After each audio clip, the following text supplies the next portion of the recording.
Hey y'all, we are live again. We're gonna be doing, Viva Pinata again today.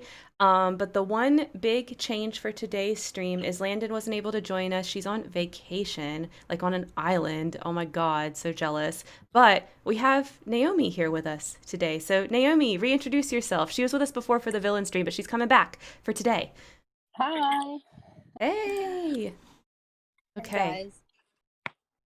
I know I'm not Landon, but you'll have to make do with me. Well, I'm excited to have you here. I'm excited to have you back. I think the villain stream was so fun. But what are we going to talk about today?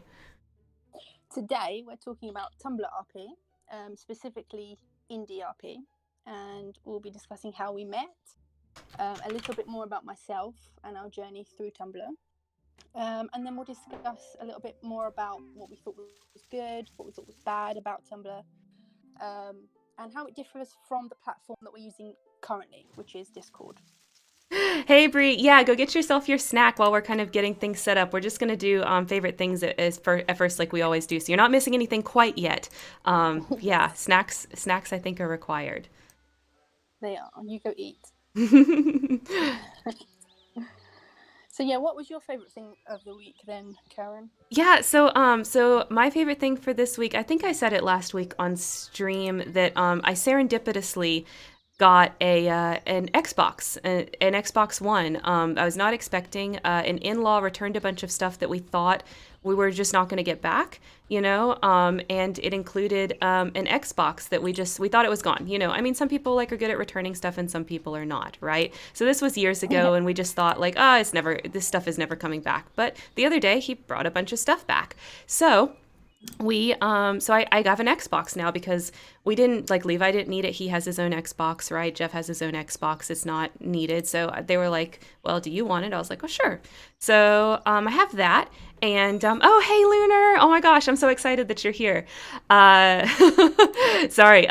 For y'all that don't know, Lunar does her own kind of like role play help stream type of stuff. So I get very excited seeing other people in this space because it feels lonely, like I'm the only one doing it sometimes. So Hey, anyway, Luna. I got that Xbox set up, and my husband helped me set up Game Pass. And essentially, what that is for you guys that are not on Xbox is it's like you pay a monthly fee and you get access to a bunch of free games. Like they're not really free, you pay a fee, but they're like free, right? Like you can play them as much as you want, whatever games you want, so long as they're on the pass. It's like a Netflix type thing. I got that going, and one of the games on it is Zoo Tycoon. And oh my gosh, when I was younger, playing Zoo Tycoon on the PC, I played the hell out of that game. I loved That sounds like a it. very you game. It is. It's very similar to this. Like you build a zoo, basically. Like if it's not obvious, you build a zoo. I Right. think it was by the same people that did Roller Coaster Tycoon, but it's a zoo. And they made an Xbox version apparently. Because it's played with a gamepad and not on a PC with a mouse and keyboard. It's quite a bit different than than the Zoo Tycoon on the PC was. But that being said, it's still really similar. Like it's similar enough to the old game that I remember that I'm having like this wonderful nostalgia filled time with Zoo Tycoon. So Oh, that's my that's good. favorite thing. For those of you guys that have Game Pass, if you like those kind of games, I strongly recommend checking out the Zoo Tycoon that's on the Xbox Game Pass right now. But Mm. yeah, what's your favorite thing this And week, Naomi? it's my art room. Oh, Yeah. So we decided, myself and my husband, that I needed a place to just sort of escape from the kids yeah, because lockdown, 24 hours a day with two kids under 5 was getting to me a little bit. understandable. Yeah. So we fixed up the spare room. So I've got my desk in here now, all my coloured pencils and acrylics, and my wax melt burner. Oh, I love And that. it's so cute. We ordered it, and it came this week. And it's a little cauldron, and it smokes, and it's just the cutest thing ever. I can't wait for Halloween. Do you have like a scent in there right now? Like, what does it smell like? Tell us about Yes. it. It smells like rhubarb and custard. The What? old sweet shop smell. That sounds It is magical. It's absolutely amazing. I ordered a couple, so I've got rhubarb and custard, love potion, which Ooh. is raspberry and peppercorn. And Oh. it's got little crescent moons and stars inside the wax. So when you melt it, they all sort of bubble with it, and it looks amazing. Oh my gosh, that sounds so aesthetic and beautiful. And I'm like, Right? rhubarb and custard, like that is that sounds like such like a magical like British smell. You know what I Yeah. mean? Like if I'm being transported into UK fantasy land right now just Yeah. hearing about it. Yeah. I told my mum, and she's like, that is amazing. So I'm gonna get her that for Christmas. I think she's into that. I love And I got it. blackcurrant licorice as well, which is another UK favourite. Yeah, I'm not that into licorice, but I hear that the licorice in Europe and in the UK is a bit different than the licorice that we get here. So I Yeah. think from what I've been told, maybe I would like it if I had like, you know, quote unquote real licorice, right? We don't have real licorice Yeah. apparently in the US. Well, it's the licorice all sorts that you can buy over here. The licorice is not very potent. It tastes like sugar. So Oh, well, there you go. if you can get your hands on some of those, I'd recommend those. They're great. Not here. It tastes kind of like it's like weird. It's like kind of like weird and the texture's Mm. off to me. I don't know. I don't even Oh know no. really how fully to describe licorice flavor. It's been so long since I've had it, but not a favorite, I have to say. um, but I was trying to get scents that wouldn't make me too hungry as well. Ah. The rhubarb and custard was a free sample, and that makes me really hungry. I just want to just start scoffing sweets. I love it still.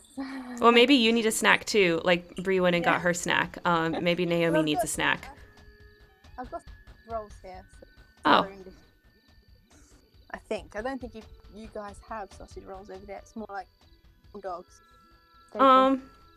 I guess we would call that pigs in a blanket. So, but you don't like Right. you don't buy pigs in a blanket, like you make those. You usually go get like the tube of crescent rolls and you wrap like the mini wieners or cut up hot dogs in those and then you bake them. Right. Yeah. That's the We closest usually thing. do that. We do that around Christmas time. Yeah. Yeah.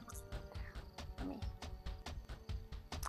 Very yummy. So yeah, it's the art room really. So I've been escaping in here all week and bombarding Brie with images of the cauldron bubbling.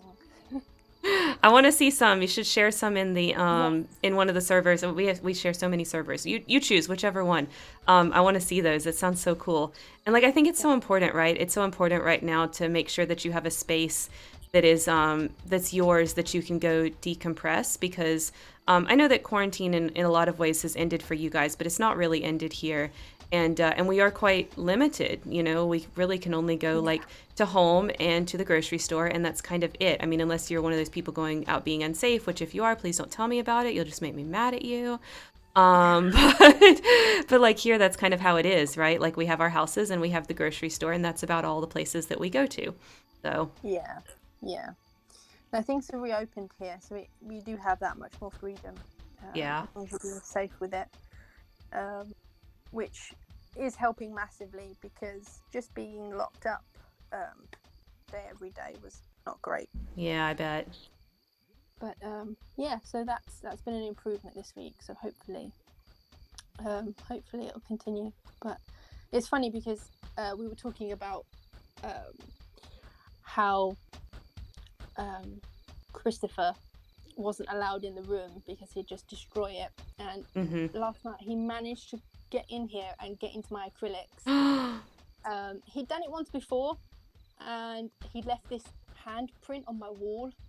So I found that in the middle of the night and just got so freaked out at this random handprint. He was just trying to do his art for you, Mom. For y'all that don't know, Christopher is Naomi's son, so Yeah, you could probably my tell from 3-year-old context clues, but my 3-year-old, my hyper 3-year-old that just loves to wreck things. He's a bit like the Tasmanian devil. And so yeah, he got into the black paint last night, so everywhere was covered in black acrylic paint. Lovely. It's still worth it though. I mean, I love it. creepy black handprint definitely sounds like a Chris aesthetic. I'm not gonna lie, like that's great. Yeah, So yeah. he's on point with that. It was just one, like a couple of weeks ago, that freaked me out. But now there's multiple, so we had to finish it off. So I can't be too mad. Yeah. Bree says you can't buy pigs in a blanket there. No, I mean like normally you just don't go buy them like you make them. At least in the US. I don't know. Like I would never if like a box if there's like a frozen box that said pigs in a blanket, I don't know, I wouldn't trust that. I wouldn't buy it. I would just make my own, you know. So Well, when you when you have describe sausage rolls, that's like the closest thing I can think of that we have to something like that. We don't really do sausage rolls in the US. yeah, well, when you have a husband that can cook like yours, Oh, true. True. you know, you don't have to buy these. 100%. You just have to get him on the case. Get him to make you British sausage rolls. You won't Oh my regret it. gosh.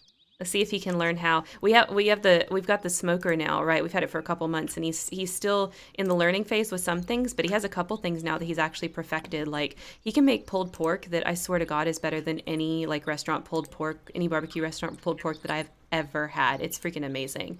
If you ever get the chance for somebody to have like homemade pulled pork, y'all, like you don't know what you're missing out on. When it's fresh off the smoker, it's delicious. Yeah, it looked amazing. Every time you post something that he makes, I get so hungry. Yeah, for y'all that don't know, I have two Instagram accounts. One that's like the advertisement for the videos. That one's like It's Karen Terry Vlogs, and then I have another Instagram account that's just It's Karen Terry, and that's more like personal photos. I don't really advertise it very often, so most people probably don't know about it that are listening. But it does exist and it is public, and if you want to follow it, you can. But it's like 90% food pictures, and the other 10% is pictures of the animals. They're beautiful, beautiful Yes. little ones, fur Yes. babies. But I wish, whilst we're on the topic, I wish that your favorite thing of the week could have been postcard that I made you I in know it's not here California, yet. because I haven't actually posted it yet. That would be why. Oh, I thought it was on its way. I was sitting. No, you see, I I write you a Christmas card every year, and Yes. it never actually gets sent. So that's my one thing that I need to work on is sending things. But I'm gonna put Peter on the case because obviously I can't be trusted. Oh my gosh, that's so funny because So we do have that conversation like almost every Christmas. Almost every yeah, Christmas, yeah. it's what's your address? I'm sending out cards, and then like January, like New Year's rolls around, and Naomi, I get a message from Naomi. I never sent out cards this year. Sorry. It's I too have the funny. best intentions, okay, but unfortunately myself, I just can't. I just get too distracted with things, and but no, this will be on your way, and Breeze as well. Breeze is finished, so he can send them both. I Oh my just have to gosh. get him on the I'm so case. excited for it. I'm so excited for it. I got to figure out like something to do with that because I have that postcard coming. I have that one girl that I showed you on Instagram that made me fan art. Y'all, if you go into my It's Karen Terry Vlogs one and go and look at people who have tagged me, you'll see like there's fan art of me now. Like it's amazing. Like I can't. I'm like so blown away It's that that beautiful. exists. It is. It's so cute. It really really looks like me. I'm It amazed. does. So that even exists is like mind blowing to me. But Yeah. I wanna somehow print it out. Like I only really have access to the printer at the office, but I want to somehow print it out and like have something where I can show when you guys do like make things for me. That feels like really important to me, you know. So I would like to Yeah. do that at some point.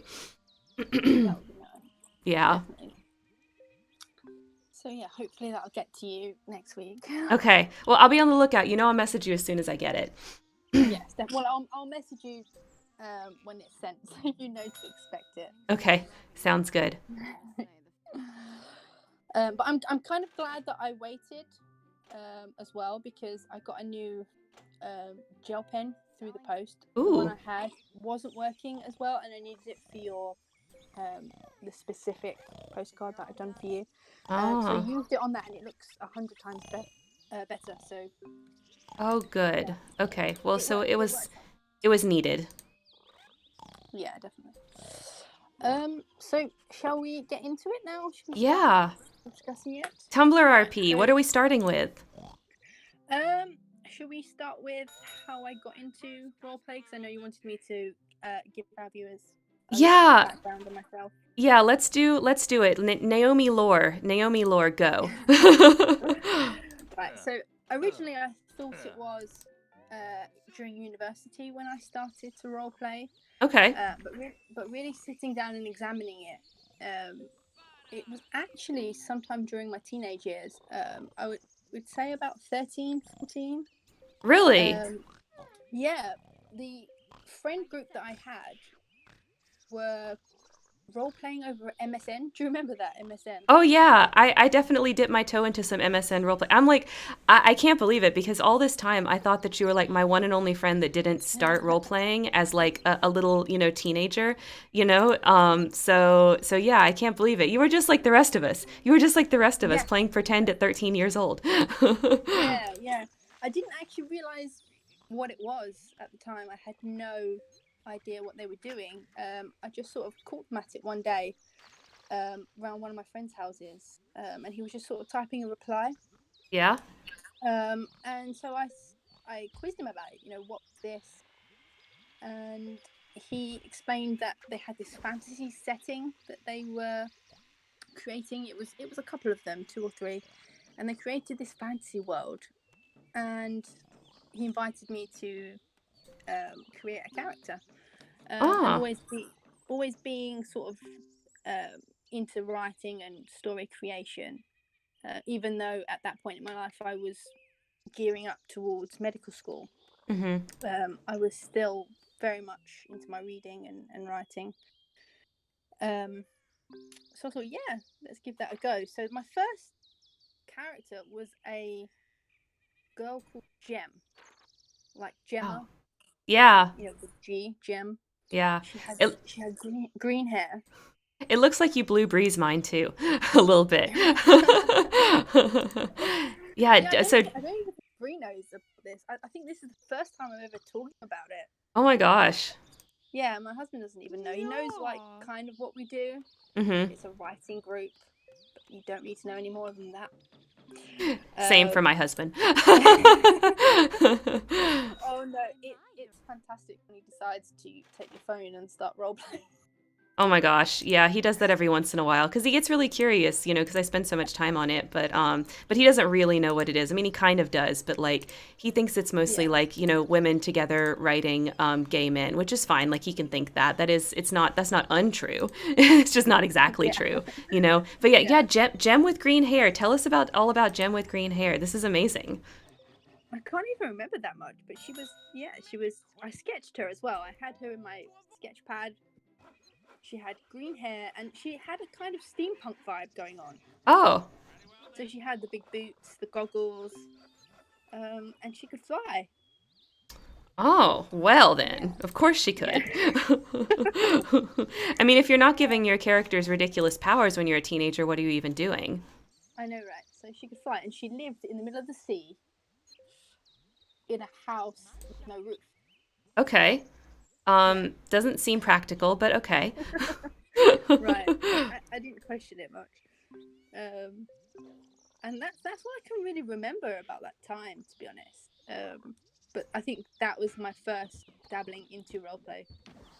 They were into anime um, and all of that, and I didn't quite get into it Hmm. as much as they were, and I think for them it was kind of born from that. And so yeah, so that was the first time I dabbled in it, but I really sort of jumped in the deep end with it in university, just by chance, really. My friend posted her Tumblr blog on her Facebook, and I clicked it and discovered her page, and it was just all aesthetics. She wasn't a role player or anything like that, so that kind of interests me because you know me in aesthetics. Hmm.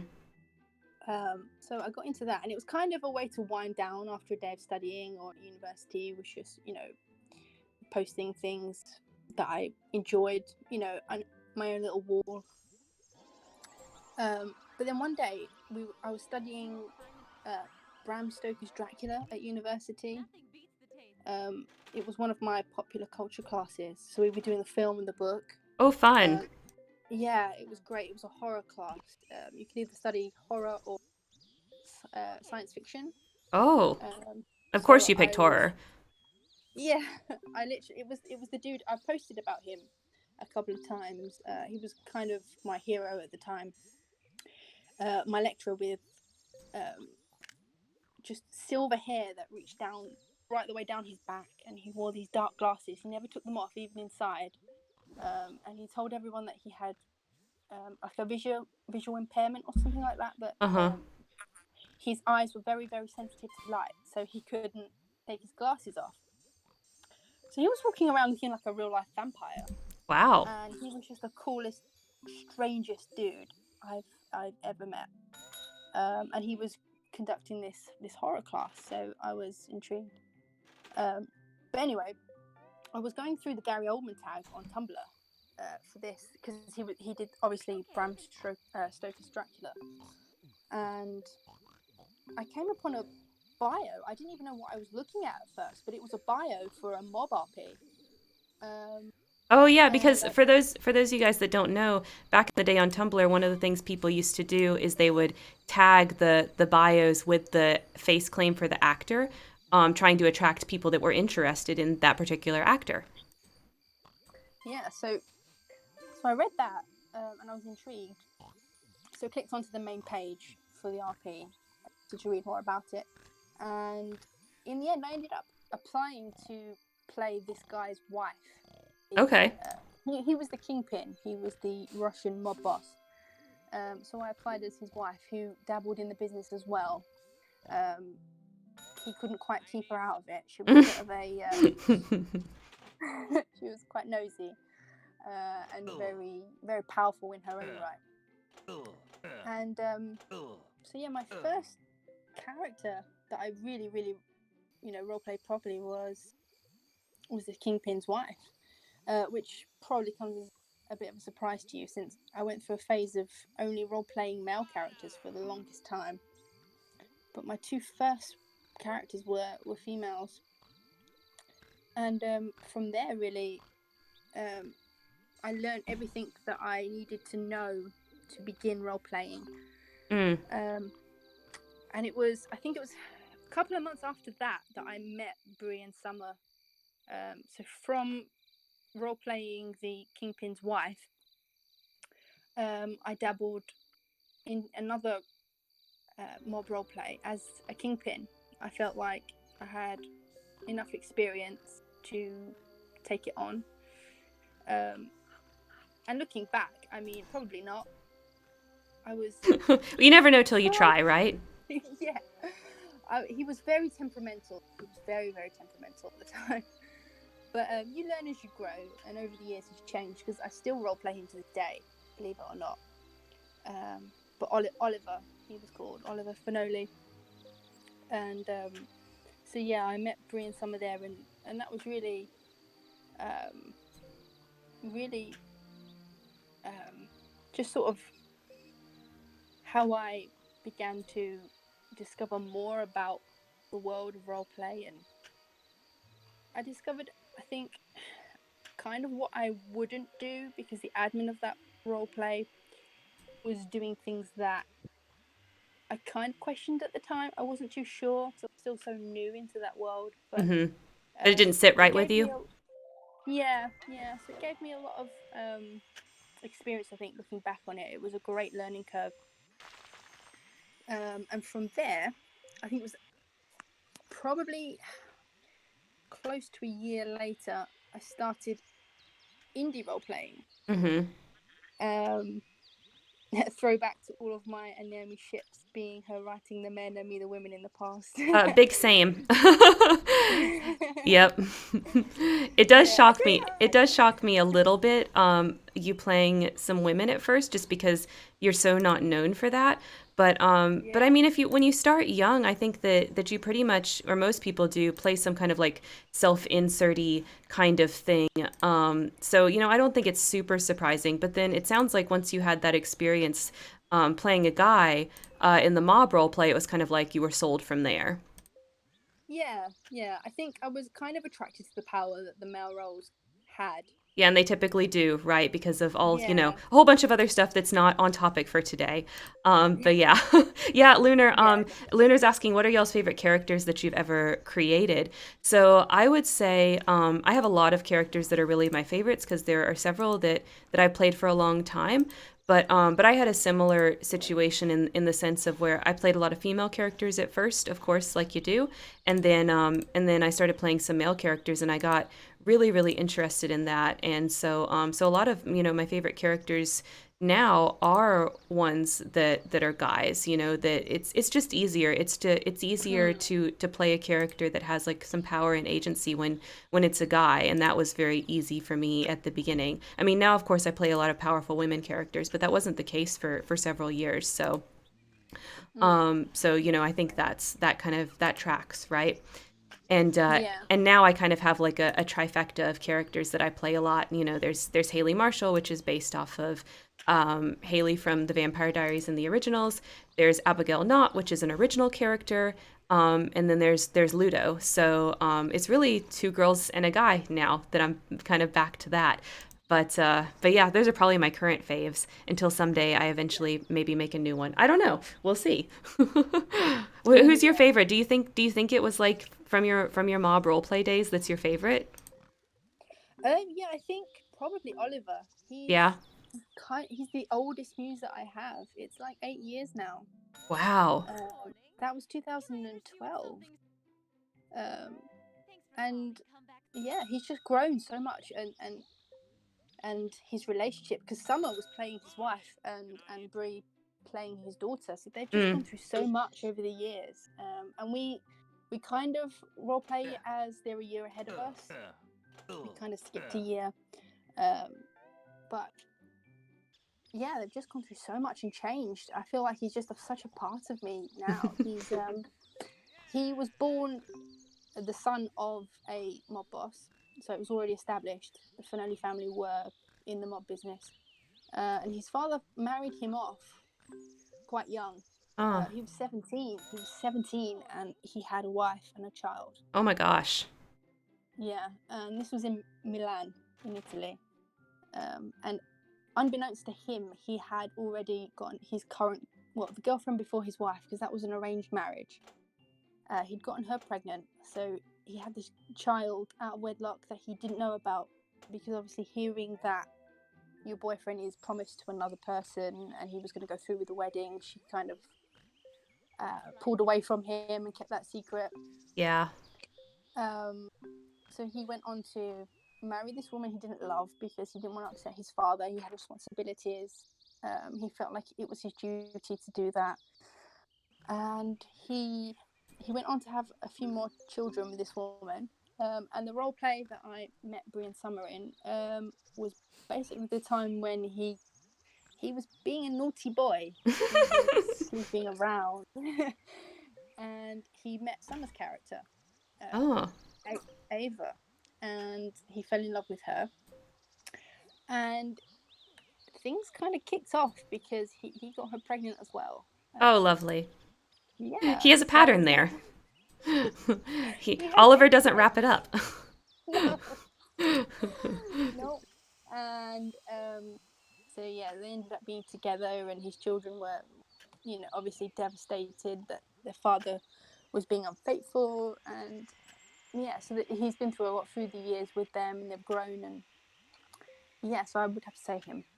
Hmm. Yeah. I think that's a good choice, right? I mean, it's the ones that we played the longest. Like, there's a reason that they've stuck around, you know? Whereas other characters kind of come and go, hey, how's it going? Nice to see you here today. Hiya. It's doing the blue. Oh, hey, I remember you. It's been a few weeks since we've seen you, Vegeta. So happy to see you back. We're talking about Tumblr roleplay today to kind of catch you up. Nice Um, name, by the way, Vegeta. Oh yeah, so that takes me back to early role play from my days, because you had said like the people that you were first role playing with, it was like an anime thing, right? And that's definitely how it Yeah. was for me. So like my early characters were like the anime characters that I thought were really cool, right? So I was playing like Right. Bulma, and I was playing like Sailor Venus, and those were like my Wow. first role play characters, right? I don't play Wow. those characters anymore, but I mean that's literally what it was. I was like, man, anime's cool. I want more anime, and I found roleplay that Yeah. way. I'm sad. I'm sad it didn't kind of come earlier for me in that sense, more prolifically, because I would have played the crap out of Goku. Oh my god, yeah. You would be a great Every Goku.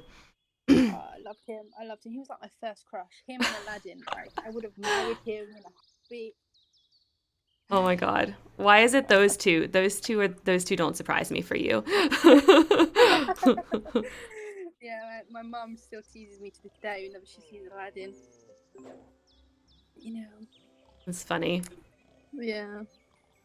So yeah, that was really my journey into roleplay. But yeah, the time that I was role playing in the mob group with Summer and Bree, that was the time we met. Yes. That was like about a year later. Because we met around 2015 or 2016 or something like that. It's whenever the first season of the originals was going. Whatever year that was, that's when we met. Yes, exactly. And I remember, I think Bree was into the Vampire Diaries already. I think she was watching it, and I remember telling her like, I hope I like Elijah, because from what I saw of him, I thought, yeah, that had the makings of a good character. So I was hoping that he wouldn't disappoint me, and he didn't. So I went on to make an indie blog for Elijah Michelson. Yep. And then I think it was really, really early on in my indie journey that I met you. It was, I think, probably maybe a week. 2 weeks. Wow. Really? The first couple of pages that I went back to the blog the other day and had a look through, there was over 1,000 pages on the blog, right? Close to 1,050. And you were one of the first pages, and I sent you that meme. It was a come and dance. You did. Yeah. Yeah, so for those that don't know kind of what Tumblr indie RP really was, is you would make a blog for a character. It could be a fandom character, it could be an OC, like it didn't really matter. But you would make a blog for that character, and you did all of your role play off of that one particular blog. So you would have multiple stories going on with multiple different people most of the time, but it was all centered around one particular blog. And that was what indies was really like. So when you looked at someone's blog, you were often seeing lots of different storylines that they were writing all for that same character. And so you would have these things called memes, which would be like you'd post like sentences or symbols or things that you wanted people to send you, and they would put it in your ask box, and that was kind of like a way that you could request starting to roleplay with somebody. Yep. So I saw that you were role playing Haley, and I shipped them from like 2 seconds in. I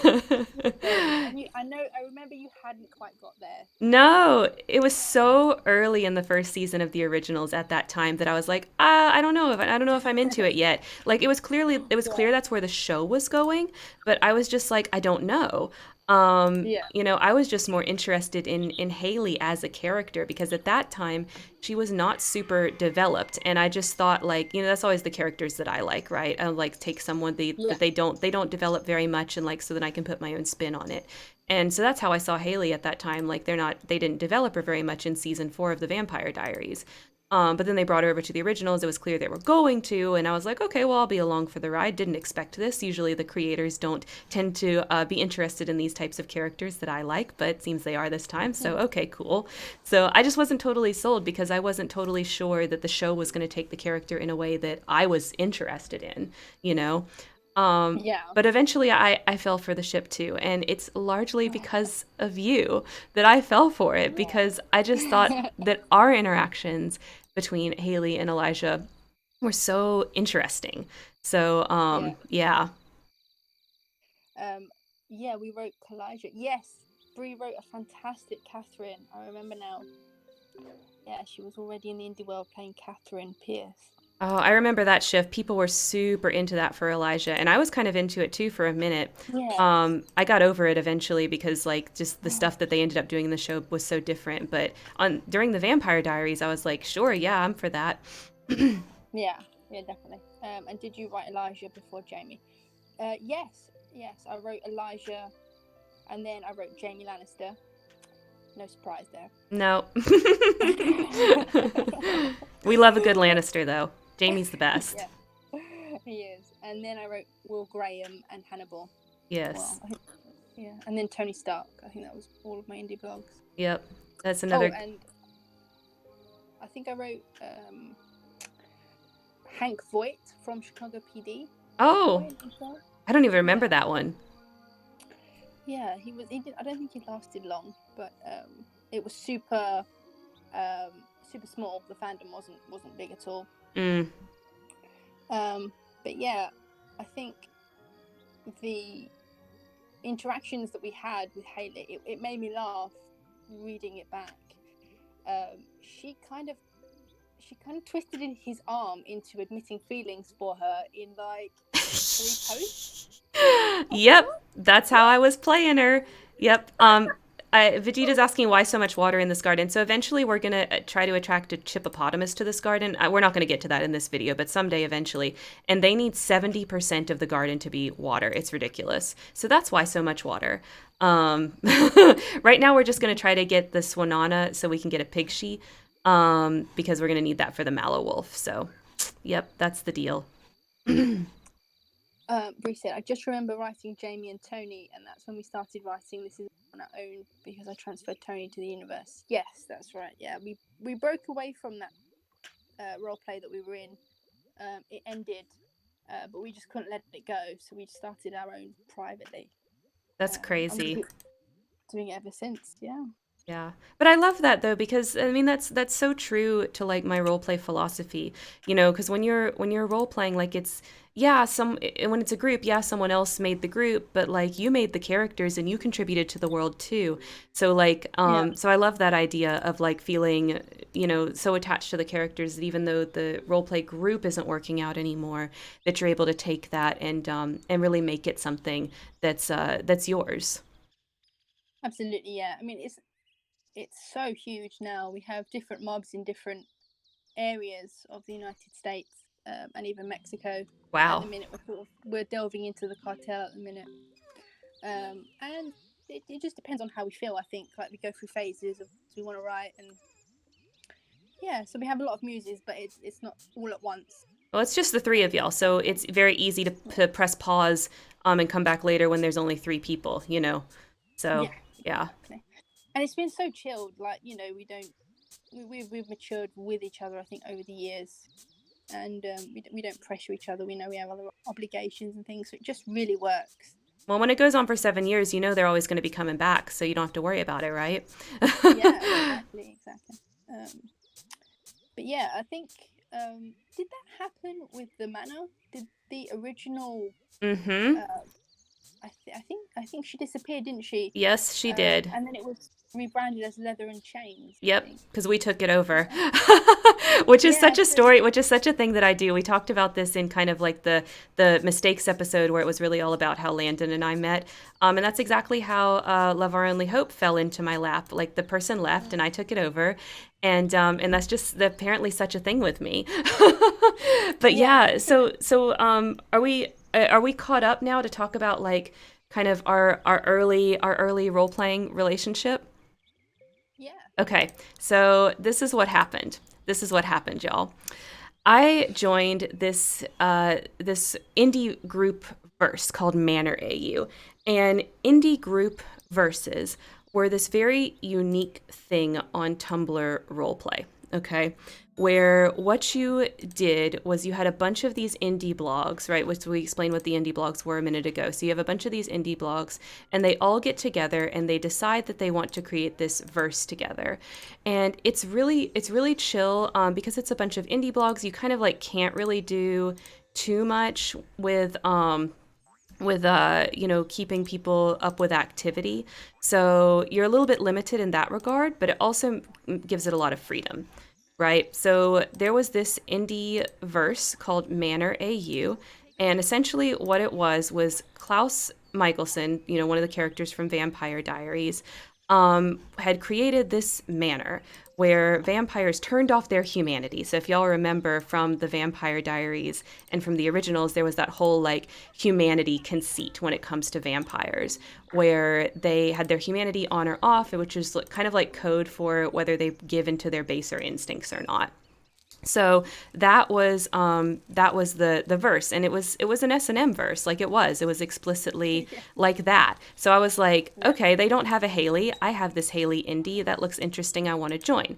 But since it's an S&M verse, like you're not going to join that without having that dynamic. So I wasn't going to join it by myself, right? Like I've been role playing plenty long enough at that point to know that joining it by myself and just waiting for someone to come along to pair with my character was just like ludicrous. I wasn't going to do that. So I was like, also nobody's playing Elijah. Nobody's playing Elijah. Okay, I could do Hey Elijah. So I start looking through all the different Elijah blogs that I'm following, that I'm role playing with, that I like. And I'm like, this one's my favorite. It was Naomi. And so I messaged her and I was like, hey, I'm thinking about joining this group verse. Are you interested in it? And at this point, like, I really didn't know her that well. We'd only known each other for like maybe a few weeks. And like, I'm gonna be real honest, like I jumped the gun. Like, okay, I should not have messaged her for such a serious, heavy plot when I'd only known her for a few weeks. Like that was hella dumb. I was lucky that it worked out, right? I was lucky that it worked out. Everything was against me for that happening, but it did. It did work out. I said no though, didn't I? You did. Like at first I messaged you and you were like, well, I don't know, maybe, but I'm really not interested in non-con or things like that. And so that's a no for me. And I was like, okay, cool. Which is honestly like, that's the answer I expected. Like you were my first choice, but I figured like it was going to take me a second to find somebody that was actually interested. And you said no. I was like, okay, cool. So I didn't really message anybody else that day. I think I didn't have time between doing replies or anything like that. But in my mind, I was like, well, I'm going to have to message somebody else, whatever. But then, like the next day, I get this message from you that's like, maybe we can. Like, maybe that would be okay. And I was like, okay. So we joined, and oh my God, it was like the best. It was like the best experience. And what was so magical about that roleplay experience is it was my first roleplay experience where I finished the plot. We finished everything we planned, which is not normal in roleplay. Like, you don't do that. And like that, like really cemented it. Like from then I was like, yeah, Naomi's one of my best friends. I'm a Gemini, okay? I just needed a minute to decide what I was gonna do. And it came through, yeah. But I was reading back and I didn't hold back with that. No, you were all in. What he did to her was insane. Yeah. For somebody that said no at first, you were so all in. Jeez. Like, I think the only character I've had that has done that level of crap to someone else's character was Lucian. He was, Yeah, he was pretty bad too. He was a bad guy. No, but I think that Elijah was an early version of Lucian. Just going back and examining things, I honestly think, because he did invade her dreams. Do you remember? Good. Elijah rarely used that power in the show, but you were so interested in that, you're like, I want him to use that. Like, I want another reason for him to use that power, dream invasion thing. So yeah, that was like one of their first interactions. And one of his first interactions with Cassandra, Lucian was doing that. So Yep. I think he was the preparation for that character down the line. Lucian was the second version of evil Elijah. Yeah, but funnily enough, Lad and I were talking, and if we did a supernatural AU with Lucian and Cassandra, he would have been an old vampire. Yeah? So, I think that was early Lucian. Yeah, he absolutely would. Like, that makes perfect sense. Yeah. But yeah, that was great. That was, I mean, Haley had broken her contract for a deal that she made with Elijah. So in his mind, he owned her. Yep. So of course he was going to take her to this manor where everybody had their humanity turned off, or they were old witches that had lost their humanity along the way. And they were basically slaves. Yep. And he took her there, and I think he locked her in a dungeon. Yep. He invaded her dreams. It was awful. Yeah, there was non-con, there was drugging, there was a lot. It was full depravity. It was like full depravity, which is why I say like I was really lucky that we ended up getting along and like, Yeah, enjoying the role play and things like that, because that's like some really heavy topics. And now like I imagine for role plays like that, like I would never consider asking someone who I didn't know for very long to engage in a role play like that with me, because it's just very hard to know what your limits are until you've experienced them. yeah, So I feels like it was like so serendipitous, right? Like in the normal circumstances this would not have worked out.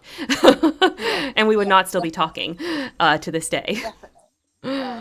If I hadn't have gone into your inbox and said, well, actually, Hmm. um, actually still scares me to this day, because I consider you one of my best friends. You know Yeah. more about me than my family members. I don't even like my family, many of my family members, as much as I like you. So, it just scares me. Like, what if I hadn't said yes? What if we hadn't had this experience? I mean, we would have just moved on, right? We would have just moved on, and I would Yeah, have messaged some other Elijah, which, as it right. turned out, like none of the other Elijahs at the time that I was role playing with were people that I ended up really clicking with, Mm, So for some reason, I don't know. For some reason, like I messaged you when it was against my better interest, and somehow it worked out. It was yeah. very serendipitous like that. I do remember thinking that, you'd taken no, and you just moved on, and I thought Yeah. that was really respectful. That's a great trait in a person to have. I could probably trust her, because I think I was scared to dip my feet into this kind of verse. It was a very heavy verse. Yeah. So I think that's what it was. It wasn't, anything to do with you or Haley. I loved your Haley. She was my favorite right off the bat, to be honest. Yeah. Yours was my Um, favorite right off the bat too. Really, we just clicked, I think. we did. But yeah, I think it was just that, and I think I was naive enough in my Tumblr RP journey not to hold back, because looking back on the things that I had Elijah do, I think now I would never But have. we would do it in private. Like we would never Yeah, write something like that on an indie, because just the atmosphere on Tumblr became so awful, which I'm sure we're going to end up talking about a little bit later as we get more into it. But yeah, yeah, I think about that now, and like anything like that, I would keep somewhere private. Like I wouldn't role play that in a public space, like yeah, like Tumblr, just because of what ends up happening when you do. yeah, absolutely. And I think he did kind of shock a few of them. I remember Rose came to her aid. Yep. Martha was the one. I think she had a few that came sort of to her aid, but Yep. it wasn't excessive. We were lucky in that we didn't actually have anybody hating on us at that point. No, but it was very different then. It was very different then. For anybody that Yeah, follows Tumblr roleplay, you're probably like kind of sitting there in shock a little bit hearing this. But back then, Tumblr was very like pro ship, pro kink. It was this isn't real. This is just fantasy. It's just writing, so it's okay. So long as everyone yeah, involved is, and that's how I feel, right? Like that's how I feel today. That's not how Tumblr is now, unfortunately. But that's how it was then, and so no one really bothered us at that time. That we role played that verse for like a year and a half before we actually got to the end of it. yeah, And yeah, there was never the problems didn't start arising, at least for us, until after that verse was complete. yeah. I think even after that burst, we had a couple that were very successful, and it We was did, fine. But the problems did start to build up slowly. yeah. I feel like it was quite a slow burn with the issues that we had. We had a couple of very good years on Tumblr. We did. We had several like really, really good years Yeah, before yeah, things started getting like too much for us. yeah, definitely. And yeah, we ended that verse. I remember his humanity trickled in. Mm-hmm. He She kind of eventually slipped he down. eventually turned it back on. Yeah, yeah. Which is, again is I've realised that conscience that she ended up flickering on was similar to Lucian in the way that he had someone to answer to when he married Cassandra for the Mm-hmm. first time. He cared about the person he was with, and she acted as a sort of mirror, and he had to look at himself in the mirror. So yeah, that was interesting. to me. The similarities there. It is very similar. It You know, blew my mind. I never really thought about it. I really didn't ever think about that, but it's very true that their story arcs in that regard were quite similar. Yeah, yeah. But I think with me personally, I don't like the love cures trope, you know. Yeah. But what I do enjoy is finding out how it affects the villain, how love affects the villain. Mm-hmm. That's something that I've realised through examining my journey ahead of this stream. Oh yeah, that blew my mind kind of. Yeah, we finished that and then we went on to Limelight, didn't we? We I did. think it was Limelight. We run that together, didn't we? Mm-hmm. We actually started that one together, ran it together. That was like all ours the whole way through. And that one was like it was New York City, right? Yes, mobs in New York. Yeah, mobs in New York. It was like the Salvatores and their hotels and casinos versus the Michelsons and their hotels and casinos. And of course, we were doing Hey Elijah again. Yeah. It was wildly different. You know? Yeah. He was the boss of the family, only because we didn't really have an active Klaus Yep. at that time. I don't think Paige was as active on Indies. I remember we role played with her for a while with Klaus. Mm-hmm.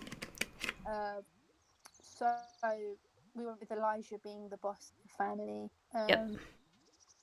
and we ended up finishing that. So I read that to the end the other day. I You was sitting there did? so emotional, and my husband was like, "What's wrong?" And I was like, "Hey, Elijah, Oh my gosh. Elijah." And yeah, the way you wrote the ending to that, I won't go into it in great detail, obviously, because this is a PG-13. But it was so good the way you ended it. Oh I screenshotted it as well, so I'm gonna read you that back when Okay. you end. Oh my gosh, I'm ready. So for you Got guys, chills. just to give y'all, let's give everybody some background first on that particular Yeah. verse. So the way that verse was set up was that Haley was a stripper and Elijah was the mob boss, and Elijah became quite interested in Haley, and he ended up falling for her and deciding to kind of groom her into this mob lifestyle, right? So she ended up stopping stripping. She became really more like a trophy wife for him, and that was kind of the conceit of the verse. Yeah, and he had the kind of red door plot in a sense that when he'd had drugs, alcohol, he kind of could lose a little bit of his self-control. Yeah. And it didn't end well, did it? No, no. When you decided you were going to do Red Door, I knew we had to end tragically. Yes. It was the perfect ending for them. I feel like I don't think it would have been successful any other way. But yeah, it just ended with like the dial tone of, and it just gives me chills. Oh my gosh. Okay, so I think everybody's caught up. So yeah, you can read it now. Oh, do you want me to read it? Okay, Oh one yeah, yeah. second. If you have it, let's read it. Like, is it? I mean, Okay, yeah. is it really bad? Like, I really don't remember. Like, how bad is it? It's not too bad. I think you understand what had happened, what had led to the ending. So let me Okay. just grab that. Screenshotted it. It's some trigger warnings for people that I know that are in there. It's quite violent. This ending is quite violent and involves some gun violence. So if you're not interested in that, Yeah. yeah. Yep. Let me just find that. Right, and I remember we got an anon, a nonny after saying, "Holy crap! Is that the end of the Limelight verse?" I was like, "Yes, nonny, nothing is okay. It all hurts." Yeah, I mean, that was something about Tumblr, right? Because it was all semi-public. Anyone could be reading it, and I don't think most people read our role plays. Like, right? I really don't think that most people read them. But for that one, apparently, we had a couple people that really were reading "Hey Elijah" in that verse. So that was so interesting to see that happen with that anonymous message. Yeah, definitely. Okay, so I've got it up now. Okay. "No," she said as she started to frantically dial with one hand. She knelt next to him, her hand over his nose. No air brushed against it. No! She screamed and fell against his back. She couldn't feel his heartbeat. The warmth of his body was the only ghostly remnant of him. I can't, she sobbed between his shoulders as her hand reached for the gun. It had just slid beneath the bed, and she pulled it out of the darkness. She sat up and struck the barrel in her mouth. She pressed it against her soft palate and pulled the trigger. Bang! Towards the ceiling. 911, what is your emergency? Echoed throughout the room.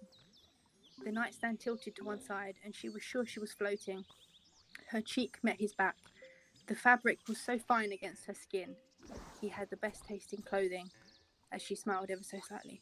Hello? Are you there? Muffled and distant was the last thing she heard. Wow, I wrote that? Yeah. Shit. I was like, holy crap. Oh my gosh, that verse was so good. So that was another one that we actually reached the ending of what we planned.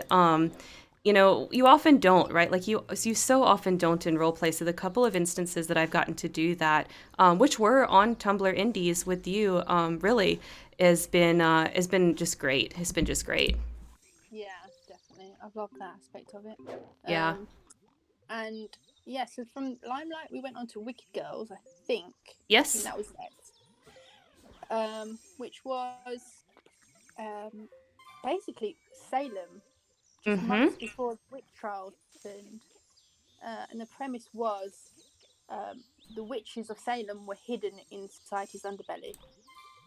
And it was the journey of their Familia to the witch, because in this verse the Familia found the witch. The Familia was born, and they would know at the exact moment that their witch was born. I weirdly remember Wicked Girls. Wow, do you, Brie? Wicked Girls was great. That was, yeah, great. So the Familia of the witch had two forms, a wild form and a domestic form. And the Familia was born in any place, at any time, and they were a human form and a wild form, so that the human form could turn into any animal, well, the animal that they were inherently. So for example, Elijah was born as a panther, so he switched between his human form and his panther form, and he wandered the earth waiting for his witch to be born, which was Haley in Salem.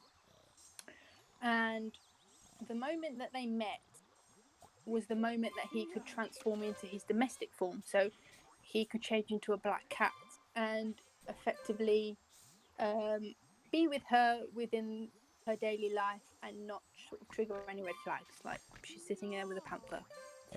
And the wild form was essentially to protect her.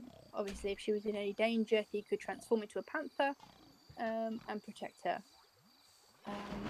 And Haley was this very young witch, and I think he scared the ever-loving crap out of her the first time they met. Yes, he did, because he was a freaking panther. Yeah. Stalking her in the night or something like that. That was fun. Because she had no idea, like, she didn't really understand the whole witch thing. Like, she wasn't raised in that because, of course, in Salem, like, it wasn't friendly to that. Like, that was, you know, part of the conceit of the role play. Yeah. So yeah, she didn't know. So when this panther was stalking her, she was just, like, literally thought it was, like, a monster in the forest stalking her. Yeah. But I think I ran that verse mostly on my own. I know you were like my right-hand person. Yep, but it was mostly yours. Like, you came up with the concept. I mean, I proofread it and stuff for you, but, like, it was really your thing that you started. Yeah. That verse helped me get a job in publishing. Really? Honestly, yeah, I spoke about that in my interview, and I spoke about it in the sense that I was trying to figure out a title for it and stuff like that. And one of the responsibilities that I would have had if I got the job was to come up with titles for within different areas. So, for example, architecture, science. So I spoke about Wicked Girls, and yeah, it got me the job because to writing, and they obviously thought that I could title things. Yeah, so fun fact, that got me a job. Thumper, hey, guess what? We're talking about Tumblr RP. I Hey, know, Thumper. I know that you either were or maybe still are. I can't remember. We're into Tumblr RP, so that's our topic. That's our topic. Right now, we're really just talking about like how we met and stuff. We haven't really gotten into the deep stuff. So you're good. We haven't gotten to the juicy like oh my god Tumblr RP stuff quite yet. We've just sort of alluded Yeah, to it. we'll get into that in a little bit. Yeah. Yeah, Wicked Girls. Oh my God, that was another one. It was so good. And Wicked Girls is Yeah, we honestly was finished that. then that became the inspiration for Magic Reborn, right? So Yes, like Magic yes. Reborn, where Thumper, where we met, would not have happened in that same way if you had not created Wicked Girls. Because I took the ideas Mm. from that and my desire to do a magical girl role play and kind of smush them together, and that's how Magic Reborn happened. Yeah, yeah, definitely. I feel like I wouldn't have necessarily become a mod either if I hadn't had that experience, because True. that was literally just me um, guiding everyone through this experience, through this collaborative story, which it was pretty drama free. I think I wasn't too challenged really. I don't remember sitting there thinking, "Oh, what am I going to do about this? How am I going to solve this issue?" It was pretty good, I think. Yeah, that one was very easy for some reason. Limelight, I feel like there was some stuff that came up, but um, Yeah. but when it came to Wicked Girls, for whatever reason, everyone that we attracted was like really chill, and I think that's because it was really like a soulmates alternate universe, right? So really, Yeah. it was people would join with their friend, and they'd really just role play with that one person, and then we would post events and stuff that people could participate in. But like, I mean, I do remember people like sometimes just straight up ignoring the events, and it was whatever, like who cares? The um, way I still so write yeah, on Tumblr. yeah, Yeah, Brie, I was telling Karen earlier that you still write on Tumblr. So it'll be interesting to get your perspective later on when we talk about the good and the bad of Tumblr RP, which we're due to get into after I think two more group verses that we're in, yep, and then we can pop along.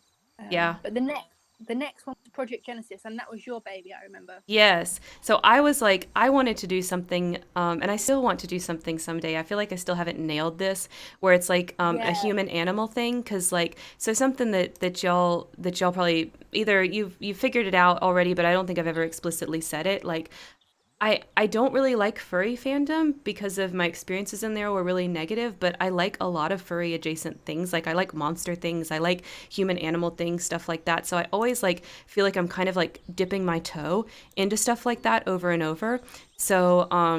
What Project Genesis was is it was like this future thing where humans were screwed up, like their DNA was screwed up, and so to save the human race, they had mixed human and animal DNA, and so you had people with animal traits, and like it was like that, and we all lived in like this underground society.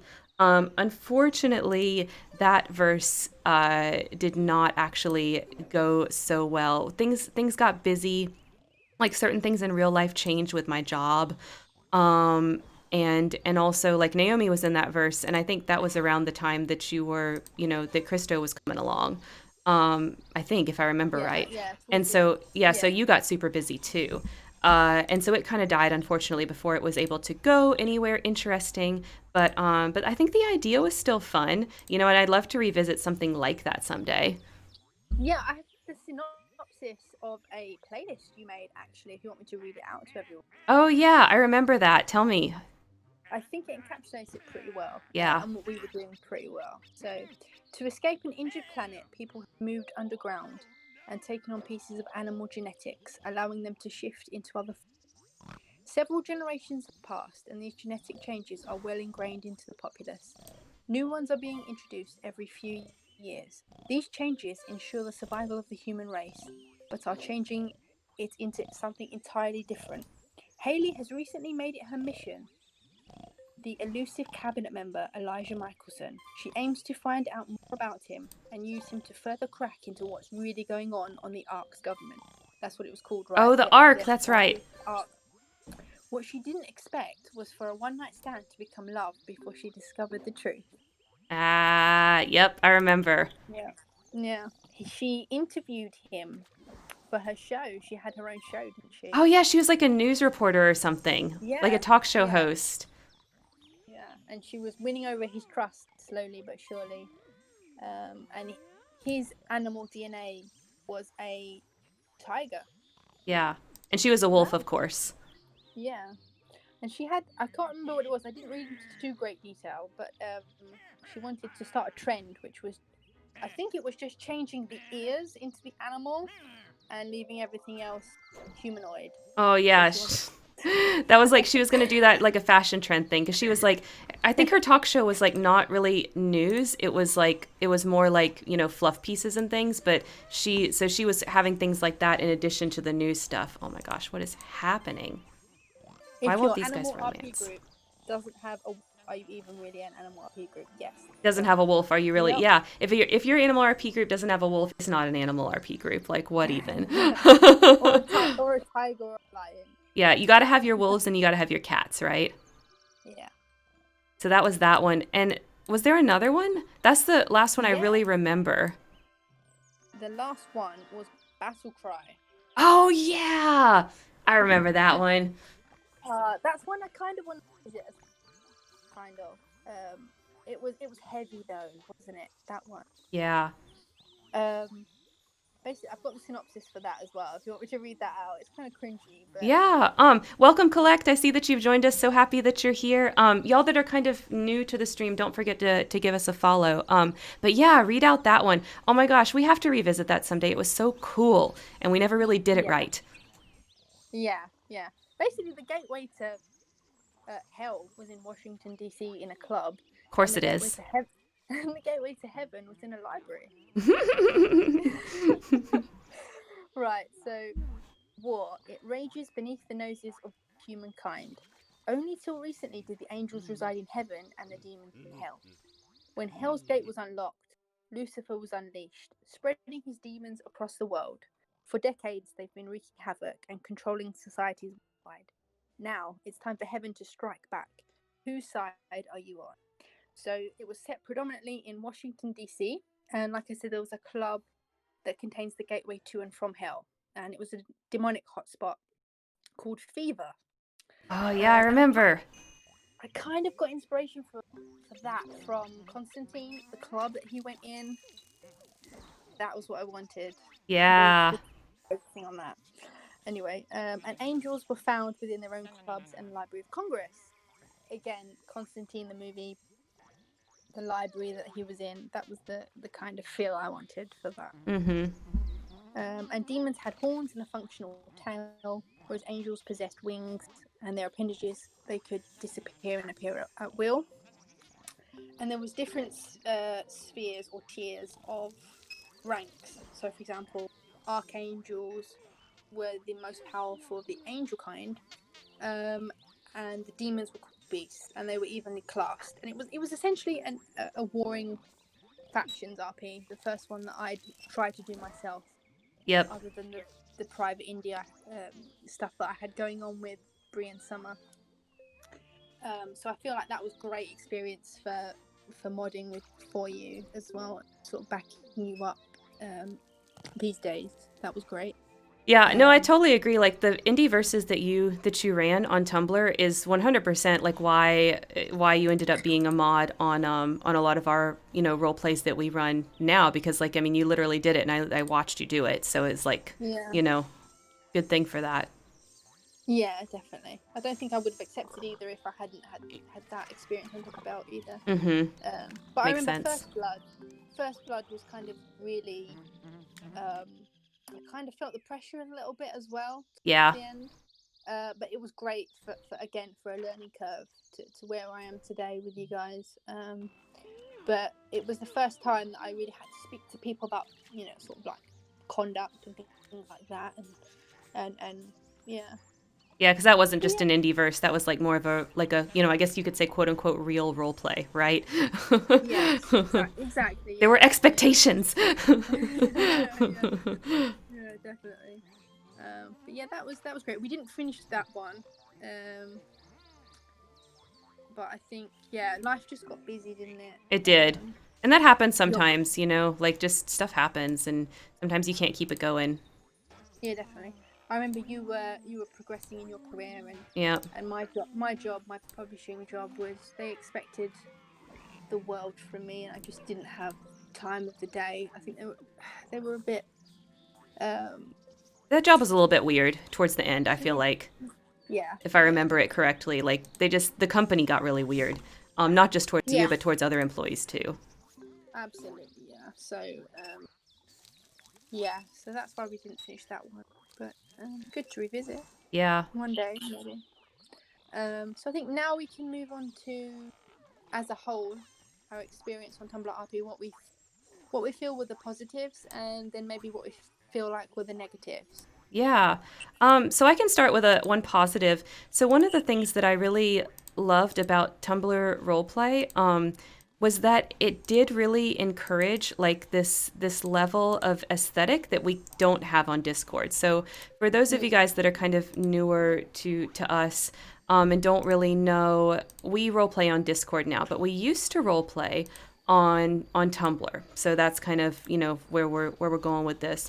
But on Tumblr, it was so much more about like what you could create graphically and visually than it is on Discord. And in a lot of ways, I miss that. Like Yeah, I miss the added creativity that came with the graphical things that were encouraged on Tumblr. yeah. I think the closest we get these days is when we're launching a new RP on Discord and we Yeah. have to figure out the graphics and things. Um, like the most recent thing that we did, Atlantis, Mm-hmm. um, was during COVID. I feel like I had COVID whilst I was doing that. That was fun. I mean, we don't know, right? Because it was so long ago now. There was no testing at that time, but it kind of No, does feel like you yeah. had COVID at that time. It I really was does. sick as a dog for a month. Just Yeah, like, when will this end? yeah, But that got me through it because I could just sort of zone out from the pain. yeah, But yeah, Lizzie got really bad as well. My youngest, yeah. my almost 1 year old, she almost ended up in hospital because she had some breathing issues. I remember. And yeah, so the doctor diagnosed her over the phone. Obviously, we don't know. We don't know. It could have just been the flu, but it was either the flu or COVID. But obviously, with the pandemic, Yeah, we my don't money's know. on COVID.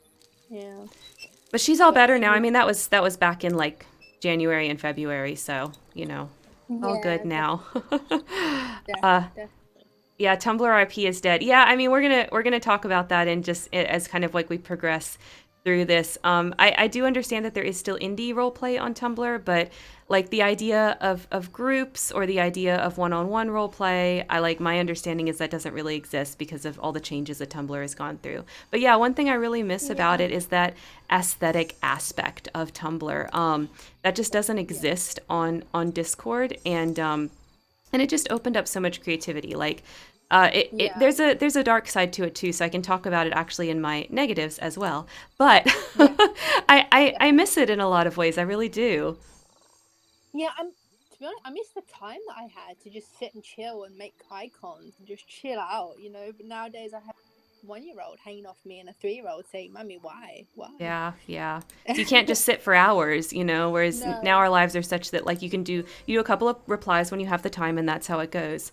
Yeah, Thumper, exactly. Without sexual Sundays, what's the point of Tumblr RP? Yeah, Um, yeah, yeah, Yeah, yeah. These games are on the rare replay. We talked earlier about Zoo Tycoon on the Xbox on the Game Pass, but you guys can get these on the Game Pass as well. I'm playing the PC version. The oh, groups are there, but they're more college based, etc., as opposed to good old fashioned warring factions. Yeah, nothing problematic for Tumblr, ain't that right? yeah, yeah. That's something I'm sure we'll go into in a moment. But Yeah, but yeah, what's one of your favorite things about Tumblr that you actually miss? I think the fact that it's all encapsulated in one blog that I can go back and read. Like the other day, I was going back on Elijah, and there's literally over 1,000 pages there for me to read. Mm-hmm. And if I start at the beginning, I can read towards the end if I dedicate enough hours. Yep. It's all there for me. Whereas Discord, once we finish with a role play, we move on to another server that will Yep. be deleted, or not necessarily visited. So I do enjoy the fact that it's all there archived for me. Yeah. That is I something like good that. about the blog format that you're not going to get in like a chat format, which is really what Discord is. It's really more of like a chat format. So Yeah, there isn't archiving in nearly the same way. yeah. I miss Anon asks sessions Yeah. though. Oh Yeah, yeah, I miss that yeah. too. Yeah. I remember I I got some hate on Elijah, but for the most part it really it really fed my ego, Yeah. my Leo rising. That was great. I had this stalker that would just praise me every day. That was great. I'd come home from work and receive praise. That was fantastic. Yeah, that was really nice when that happened. Um it was kind of a magical thing. Yeah, That there's no way to do that on Discord. Like you have to like you can't really send somebody something anonymously, so it feels awkward sometimes to send praise. Which was just not the case on Tumblr because of that anon feature. It kind of enabled both of those things, right? It enabled a lot of yeah, praise that was without your name attached, and it enabled a lot of hate. You know, it did. Yeah, yeah. so Personally, I feel like I was kind of lucky with that. I didn't receive anything too bad, yeah. but the stuff that I did get, I didn't give the time of day by publishing. I just deleted it and moved on. And I don't feel like I attracted that energy on my blog because I just didn't feed into it. They wouldn't keep coming back for more because they got a reaction. I just Mm-hmm. deleted it. Mm-hmm. Um, Welcome back, Lunar. Yeah, I think Hi. if you didn't answer the anons, it was a lot easier to not attract them. Yeah, But it yeah. just really depended. Like it really depended.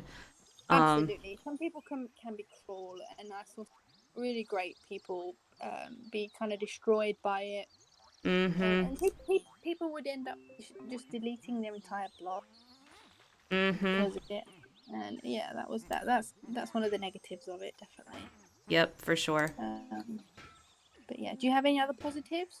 The other thing that I really enjoyed about Tumblr was just the network. Like when Tumblr RP was in its heyday, there were so many role players on there.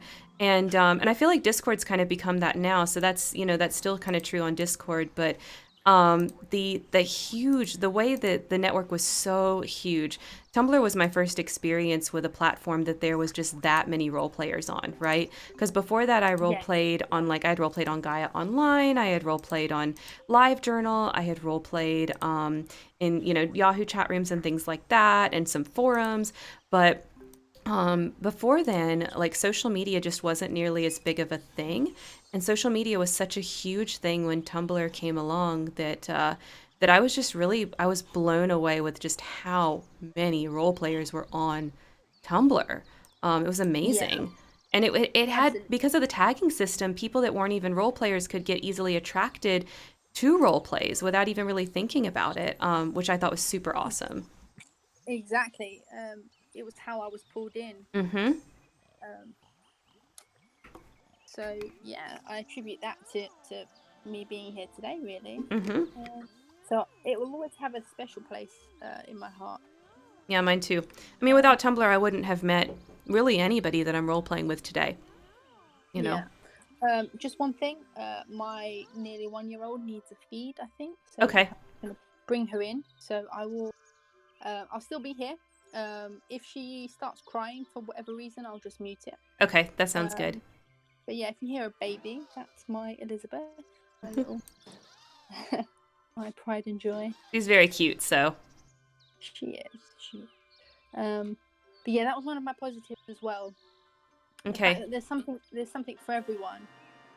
You just had to find the right tag, and you could find a community, which was something that if you were struggling to find in real life, you could fall into easily Mm-hmm. on Tumblr. Yeah, it was really nice in that way. Lunar has a really Yeah. interesting question. I have a question. How do you handle it? Someone not wanting to write with you because they are younger than you. I just got hit with that. I'd never been told I was too old for them. I'm 29. Yeah, I'm 34. I've been hit with that. There's some people out there that think like you're supposed to abandon your hobbies and fandom. whenever you turn 30. I don't know. It's like so stupid. I don't get it. Like, I don't get it. To me, if somebody says that, like, you're too old for me, okay, well, then you're not mature enough for me. Like, that's like an Yeah. instant, like, well, thank you for saving me the trouble. Like, that's honestly, truly Yeah. my attitude. Like, and that, you know, I started seeing that on Tumblr. Funny enough, since we're talking about Tumblr, the first time I ever encountered that of like somebody saying that another role player was too old for them, it was on Tumblr. I never encountered that anywhere in my role play before. Before Tumblr, like it was just not a thing. You know, the only time anybody cared about ages is whether you were under or over 18. You know, so yeah. But I started seeing that on Tumblr, and I see that like on Twitter nowadays. Like, it's ridiculous. But yeah, I Yeah. don't vibe with that. If you I mean, tell me that I'm too old it for sounds you, like then you okay, dodged a bye. bullet. Yeah, sounds like you dodged it. Yeah, like I mean, I feel like the other way makes more sense to me. You know, like I'm not very comfortable role playing with people that are under 18, for example. You know, just because I can't really relate to that anymore. Like, I'm at the age where I've really struggled to relate to somebody that's high school age. Like, you got to be at least college or so for me to really vibe with you. Um, so yeah, that's how I feel about it. If somebody tells me that, then okay, bye. Sorry. Yeah. Definitely. Definitely. Yeah, thanks for not If wasting they my were time. if they were worth the time, then they would stick around. Like two of my best friends, that people that I've been role playing with forever, Brie and Summer, they're a few years younger than me. And I think I met Brie when she was 14. Wow, yeah. That's right. Mob role Um, plays at 14. yeah, I mean, I yeah, can't say anything. I was doing similar. yeah.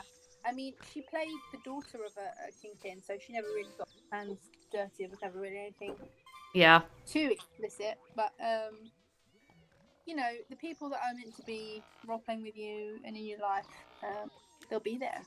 Just, I think as you grow, you learn to not hang on to the people that are kind of toxic and not the Mhm. kind of they're kind of not right for you. Yeah. I But mean, yeah, it whoever. sounds like they're not on your wavelength. So Yeah, I mean, this person who's 18 that rejected you, like one day they'll be in their 20s and 30s too, and you know they can deal with that at that time. If right now, if they recognize that they just don't jive with older people, then they're just saving you trouble. yeah, definitely. So Yeah, yeah, I'm good still. question.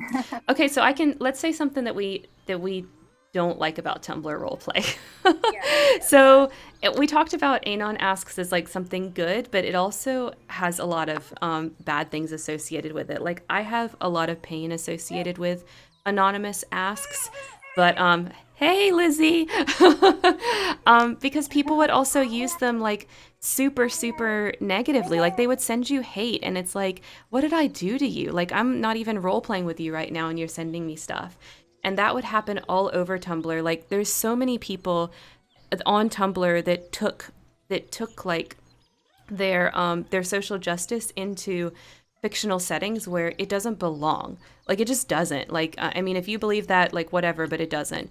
Like, these people like literally can't separate fiction from reality. They think if you role play bad things, then you are a bad person who does bad things. It's like literally the video games are violence argument, but like for fandom and for role play and for geeky, you know, niche hobbies. Like, you know, no, like, I really don't think my role play that like one other person, maybe two other people ever read matters in that way. Like, it just doesn't.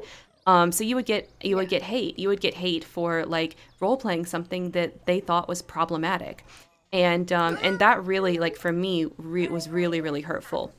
So, and that's something that I encountered a lot, not just on indies, but also running games on Tumblr. Like, you would get anon asks into your main, like calling you bigots, calling you problematic, all kinds of awful words that I don't even want to say on stream because I know YouTube doesn't like those words, and sending you like death threats and things. And it was so bad. It was so bad. And today, you know, and this is a self-imposed name, like they call themselves this, is basically antis. Like, so if you go look on yes, Twitter on antis and anti-discourse, then that's what this is. It's people that take that video games are violence argument and apply it to fandom and to role play and to fiction writing. Like, these people think that literally like Stephen King should be in jail for writing, nasty, problematic things. Like it's that. Yeah, absolutely. And that's why I would never today write that early version of Elijah of Lucian as Elijah. Not in As a public. man like you. Not in Yeah, no, public. nope. I feel like a lot of it was jealousy as well. Yeah. People responded to their jealousy on Tumblr in DRP by sending hateful anon, because the culture of approaching the person that was writing the same muse as you was kind of discouraged. And I remember thinking, why? We obviously loved the same character. Yeah, people We would get have, super jealous. Like other Haleys would get super jealous of like the attention my Haley would get. yeah. Yeah, So Aubrey has a definitely. fun comment I want to read out. A fun comment, right? Fun. Somebody once told me that because I wrote Bellatrix from Harry Potter, I must be a Nazi since Death Eaters are supposedly representations of them. What a hot take, man. Can't get enough of it. Sorry, I just had to read that one because it was so Yeah. freaking ridiculous. Yeah. That's it. Sorry. I know we don't mention J.K. Rowling or any Harry Potter stuff on this stream, but I had to mention that one because it was so good. But yeah, exactly. People doing stuff like that is just ridiculous. Okay, carry on. And like somebody said, honestly, as long as people tag stuff and you read more, I'm fine with whatever. But I sometimes just got eyeballs triggering things. Yeah. Yeah. Exactly. I think you had the benefit of writing trigger warnings and whatever you wanted to write, basically warning your audience of what they were going to find on your blog. And it was up to them if they continued to read or not. But Yep. it was still your fault. Yep. So this is what I started doing with my indie role plays to stop the anonymous hate is I stopped tagging. I stopped tagging triggering stuff because legit they were not really reading it. Like they weren't really reading it. What they were doing is going to blogs they didn't like and they were searching the tags for trigger warnings of things that they could then hate on you for. So I stopped tagging and oh my gosh, it was like magic. All of a sudden, no more Anon hate. What? Oh my God. Wow. So they weren't even freaking reading it. It and getting triggered and then getting mad at me that I was triggering them. It wasn't even that. They were just pretending. They were pretending to be mad because they didn't like me for some other reason. Yeah, and that was the thing as well, the rise of social justice warriors. I think it was people were getting off on the power that they had to villainize people. It feels good in that sense. Yep, that's exactly what was happening. So it has nothing really to do with social justice. It really has nothing to do with social justice. Absolutely. Yeah. So yeah, that was a negative for me. Yep. But one of the last positives I think would be just it was kind of calming for me to be able to make icons and GIFs and stuff, and it was sort of an icebreaker. It was a social interaction icebreaker if you made a GIF pack for someone or an icon pack for someone. I made a lot of friends that way. Like, I love this character and I know you play them, so here I've got this resource pack for you. So I think that was my way into Game of Thrones RP actually. Oh, that's so funny. Yeah, so I was making an icon pack.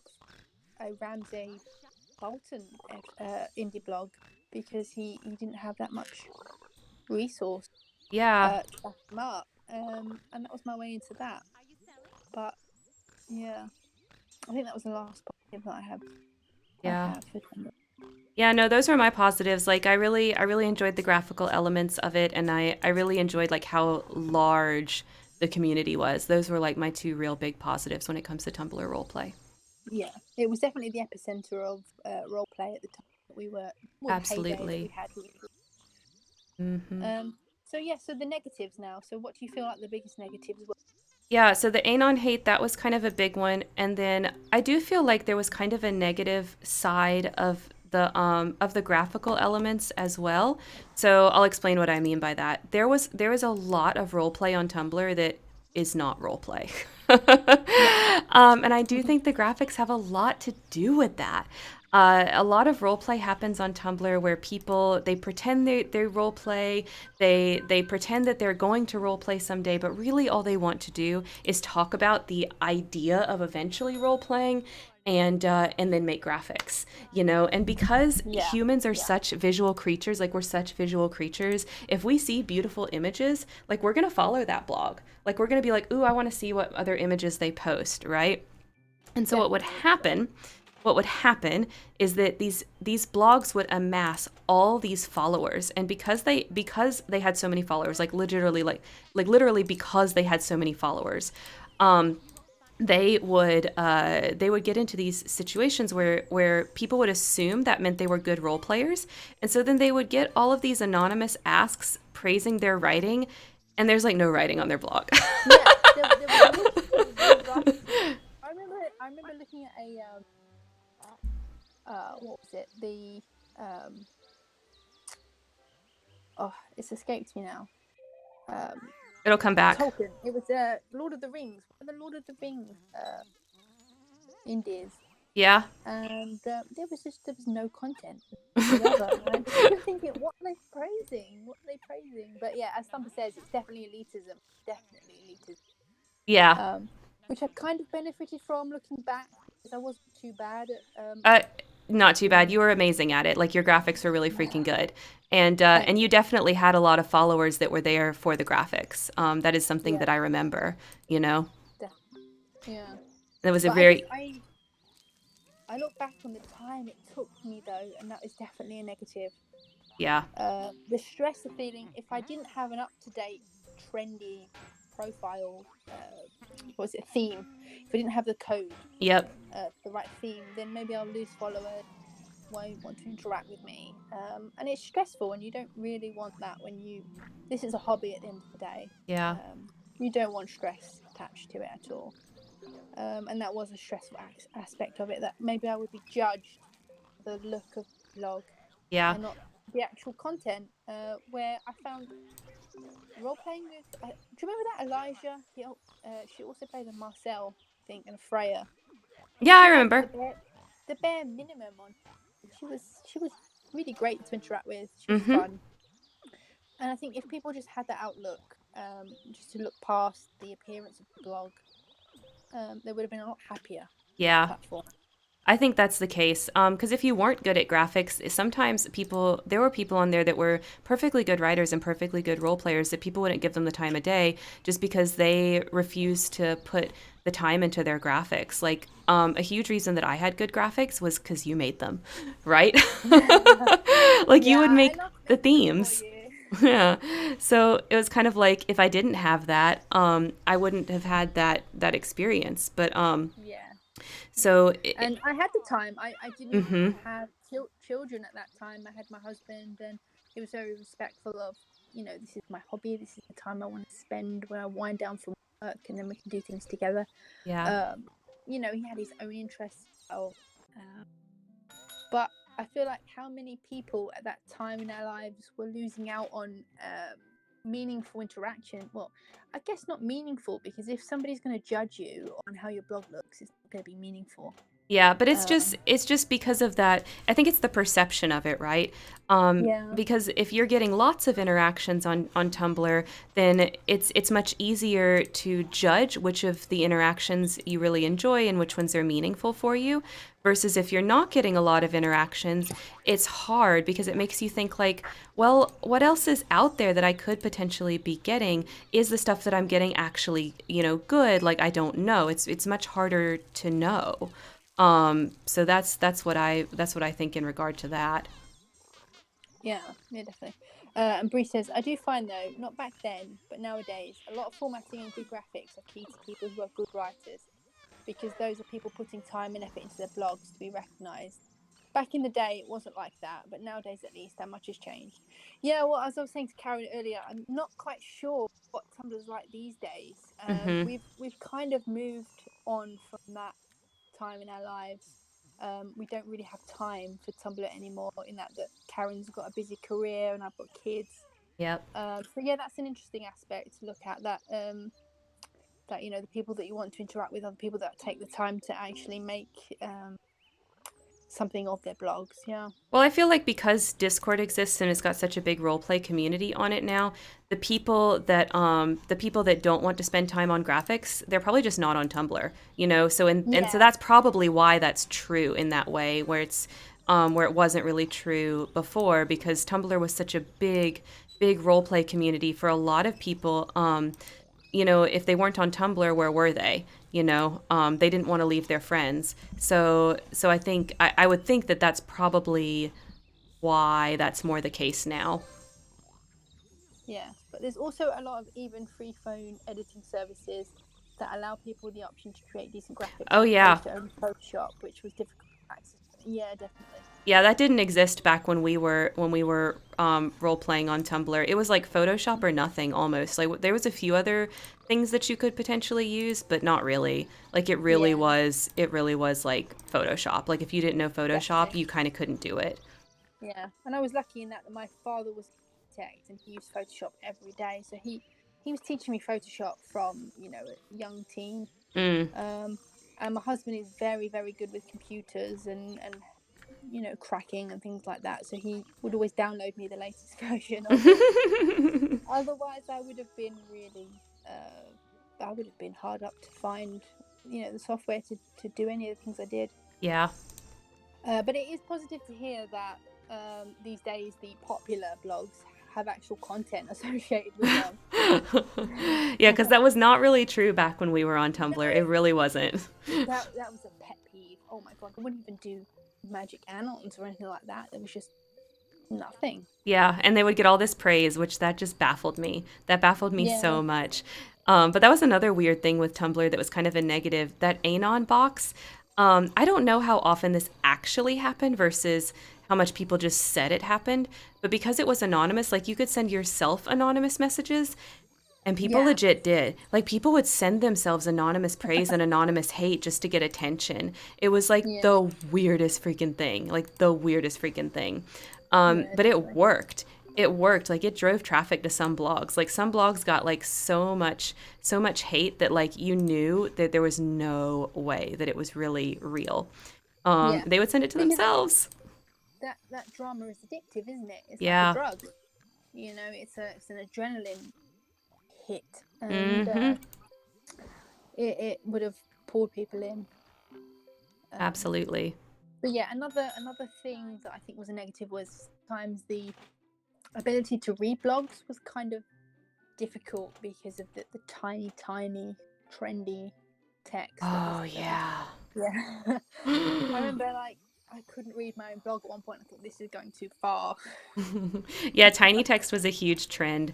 But that wasn't just on Tumblr. There's like a lot of role play sites where tiny text gets trendy. I hate it every time that trend comes up.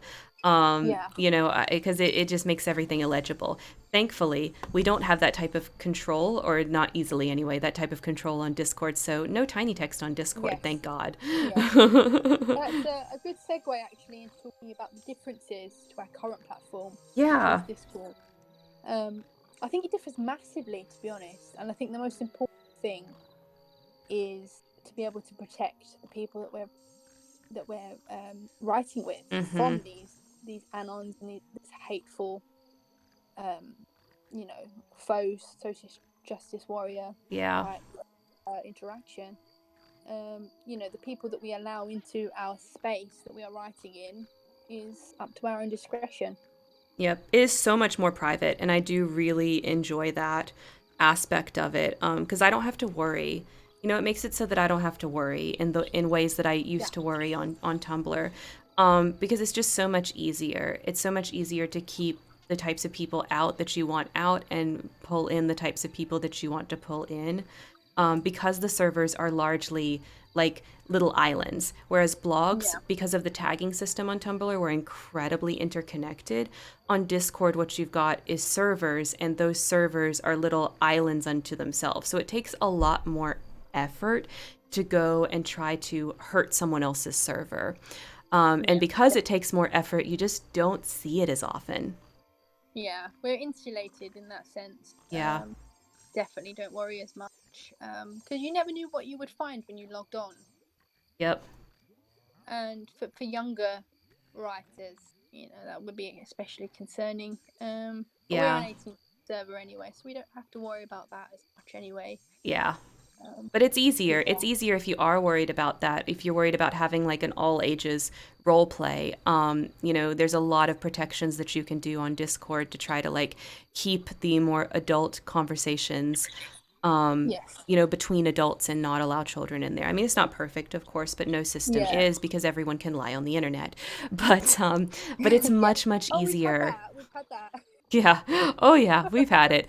We've had We've it. had that. But it's much easier. Whereas on Tumblr, like the systems that were in place to try to keep things more separate were like they were so just like truly, truly just trusting. It was like, just don't look. Yeah, Which like, you could write for days in your little about section. Don't read this blog if you're underage. Don't read this blog if you're triggered by this or that. People will still read it, yep. and they'll still find their way into that anon box, send you some hate because they read it. Mm-hmm. It's like so And like Bree, impossible. yeah, and like Bree says, yeah, let's be real. I don't know if I'd want the average person reading a disc.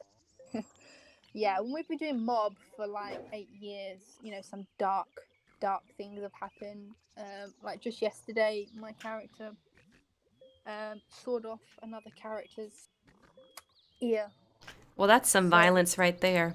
yeah, I would never do that these days. But it's allowed us to grow privately in our own Discord server, Mm-hmm. as we've gotten older and more mature and wanted to essentially delve into different things. I think that Discord has allowed that to happen for us. Yeah, well, I think when you've got a dark verse like that, like you always want to be going to the next level, right? And going to the next Yeah, level and going to the next level. So, like the ability to do that via Discord because it's private is very, very nice. Whereas that just was yeah, not something you could do on Tumblr. There was always a small risk of yeah. um There of was someone always, attracting, yeah, the worst yeah, kind. always. They would always tell you that because you're writing this, oh, you're a bad person. Yeah. Which it really isn't the case. The things that you consume, the things that you create, it's separate from you. I mean, it is if you are at a level that you should be for creating the content Mm-hmm. in the first place. I feel Yeah. everyone needs to start somewhere, but it is different to published work. These private little community servers. It's not the same as say J.K. Rowling putting something out Yeah. there, or Anne Rice. Yeah, I mean, we don't have that. We don't really have to worry about impact in that way. Like Yeah, it's exactly. not really a thing. Exactly, and like Landon says, she has healthy relationships in her everyday life. She's not interested in using that in her hobby. She Yeah. has enough of that. And same, I'm married. That's me I've been too. married for 11 years, and you've been with your husband for Oh a my lot of gosh. years. Like I want to say it's been like 14 years at this point, like a long freaking Wow. time. Yeah. And So so like cuz we got Ree together. Well, we were together for maybe like a year or two before we got Ree, and she's like 14, so that's why I think it's somewhere around there. Um but uh yeah. but yeah, like we've been together so long, and like I have no interest in having my entire role play experience be like ooh woo lovey dovey because I Yeah. already experienced that so much in my real life. Like it's just not interesting. Now I'm not saying it's not interesting ever. Like I'm happy to do that sometimes, but just not all the time. Yeah, I mean, everyone loves fluff. But, Mhm. like, as a person, I feel like, I reach levels where I want to delve into this type of person to understand, what drives them. Yeah. Doesn't make me a bad person. I don't feel, for wanting to delve into, what would make Damien tick. Yeah. And he's an awful If that was person. real life, I'd be absolutely, disgusted. I would never associate with anybody like that. Yeah. It doesn't make me a bad person. I don't, wish these things on anybody, or fantasize about anything that he would do. It's just, I think, part of my development as a person, really, to look into these things. I'm always looking to gain more knowledge and more perspective. My my outlook isn't to sort of beat my own drum and this, confirmation bias. I'm kind of open in my beliefs and things like that. That's why I rarely share my beliefs on. They're always changing. I'm always you know looking at things differently Yeah. and Growing as a wanting to person. learn more. Yeah, So I would totally agree with that. I think that that a lot of that is taken way too far on Tumblr, and yeah, sincerely appreciate the privacy that we have on Discord that didn't exist for us before. Like I never have to worry. I never have to worry definitely. because it's just so much easier that if we have an incident inside the role play, like between two players in that regard, where someone feels like legitimately triggered, to talk to them about it and to help them, with like, because I get it. Like if you are somebody that's been through trauma and you do legitimately get triggered, then it can be really hard to resist going and seeking out getting triggered. Like it really can. Yeah, So I know absolutely. that's where a lot of it comes from. Like I know a lot of it's not on purpose, and it just comes from a place of like of you know malformed patterns. But when it's like inside a role play and it's happening between our players, it's not a very difficult thing to handle, in my opinion. Because I've never had a huge issue handling it. But when it's on Yeah, Tumblr and it's like a bunch of anonymous people that I don't even know, like what the hell are you supposed to do? I can't no, fix that. I can't talk to someone I'm not even friends with, that's not even in my yeah, game, about how, like, what the hell are you doing triggering yourself? How why don't you stop? How can I help you stop? Like, it's just not a conversation that you can have with someone that's a stranger. yeah, exactly. When you join our Discord role play, we're essentially um opening ourselves up to friendship with you.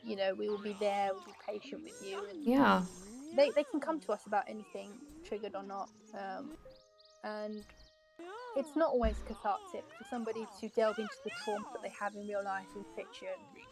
um so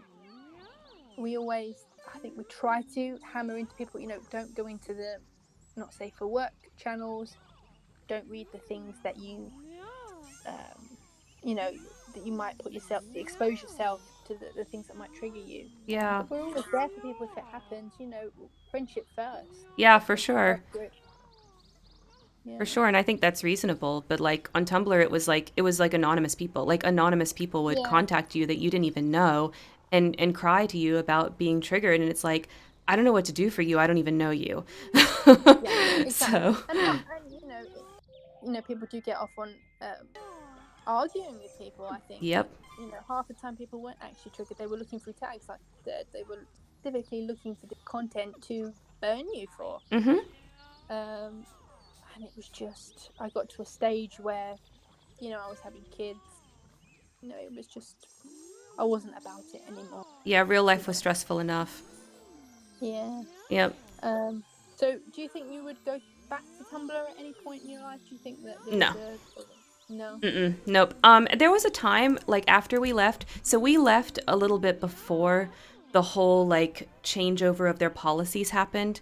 So there was a period after we left, but before they had changed their policies, where I thought, someday if the antis get better on Tumblr and there aren't as many of them, I might go back. Yeah. Oh my gosh, Summer, hey, you're not too late. We're still going for a little bit longer. But Summer. yeah, there was a time where I thought like if the antis got better, I might go back because I like a lot of things about the platform. But now that their policy has changed, where basically everything 18 plus, it seems like, is not welcome. And to me, like as a writer and as a creative, I cannot be creative in a place where I'm told you're allowed to be creative in this way, but you're not allowed to be creative in this way, right? Like I need the Yeah. freedom to write whatever the hell I want, and Tumblr does not have that freedom anymore. So at this point, like, no, I would not go back.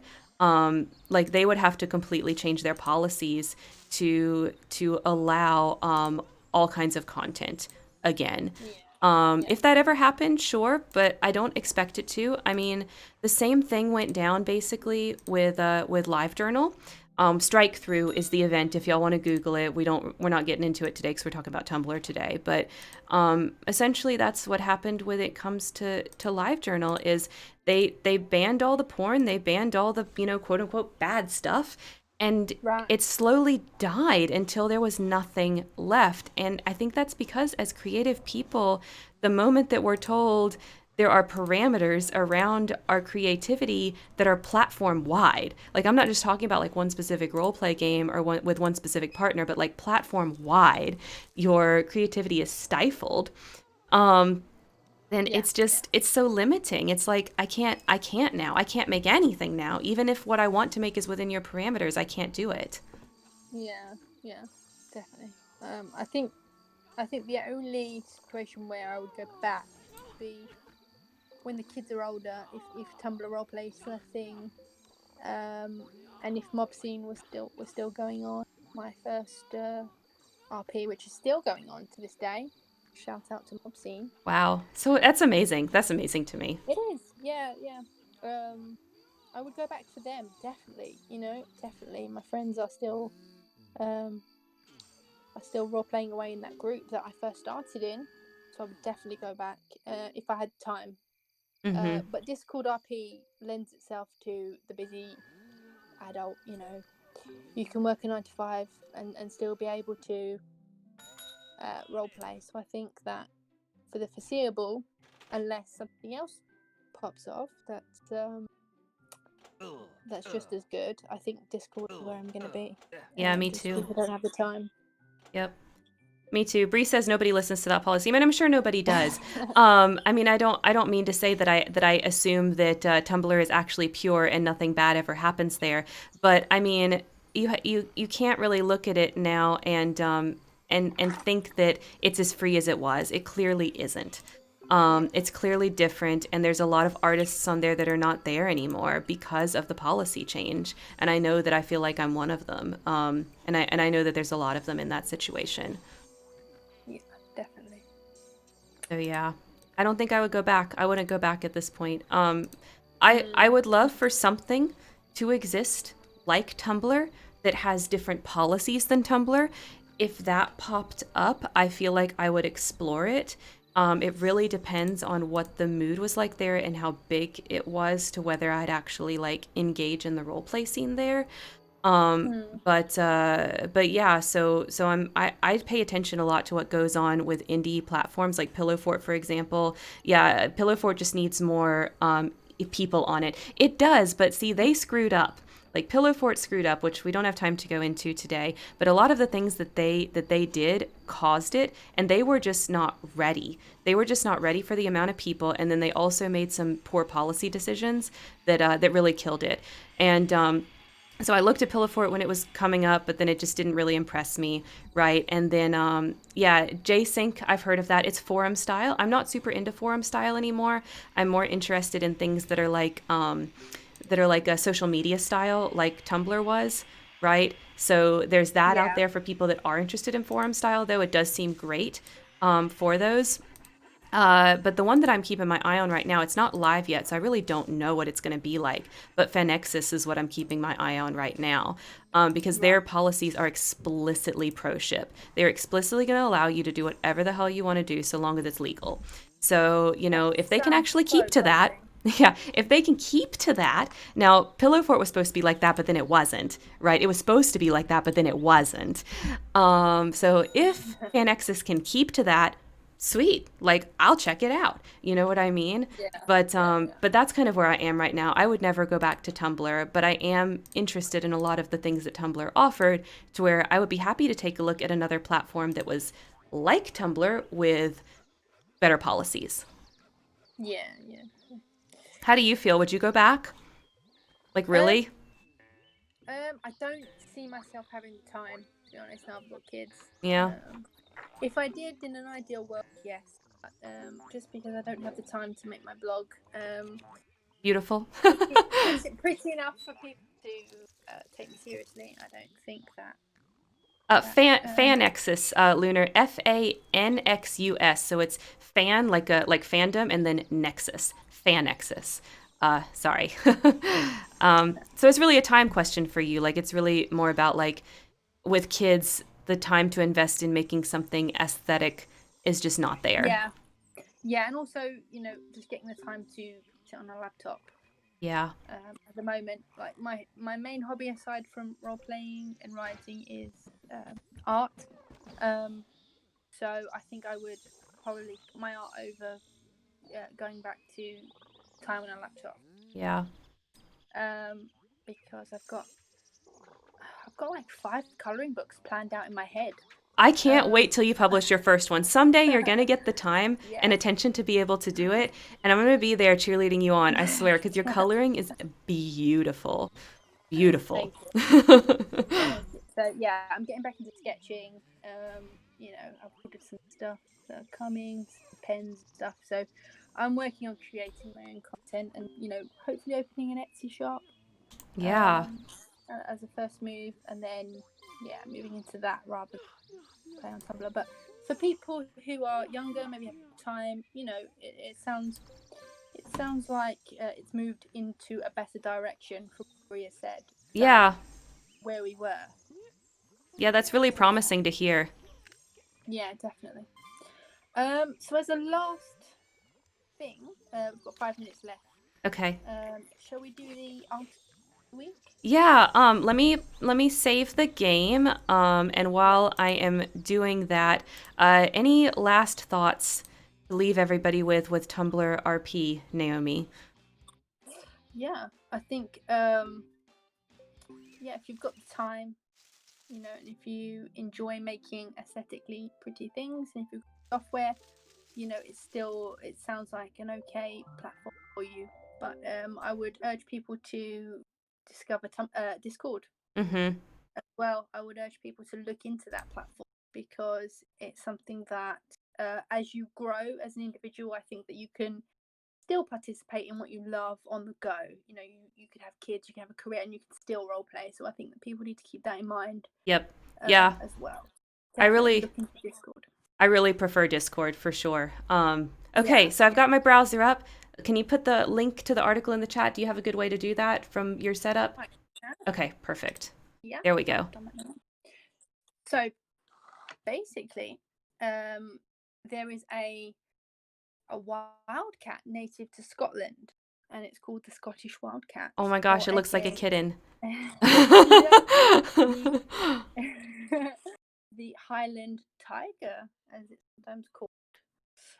It's able to grow twice the size of a household tabby cat, and I think it's the most adorable thing ever. But it's kind of vicious, so you know, beware. This picture doesn't look Um, vicious. I want to pet it. yeah, I mean, it's got very large. I would kind of keep a distance from cats. But they're on the verge of becoming genetically extinct, sadly, due to Oh. crossbreeding and habitat loss and disease. And it started actually during the Victorian era. People sort of blamed them for, you know, gamekeepers blamed them for killing grouse and other poultry. So Oh. they've been hunted historically.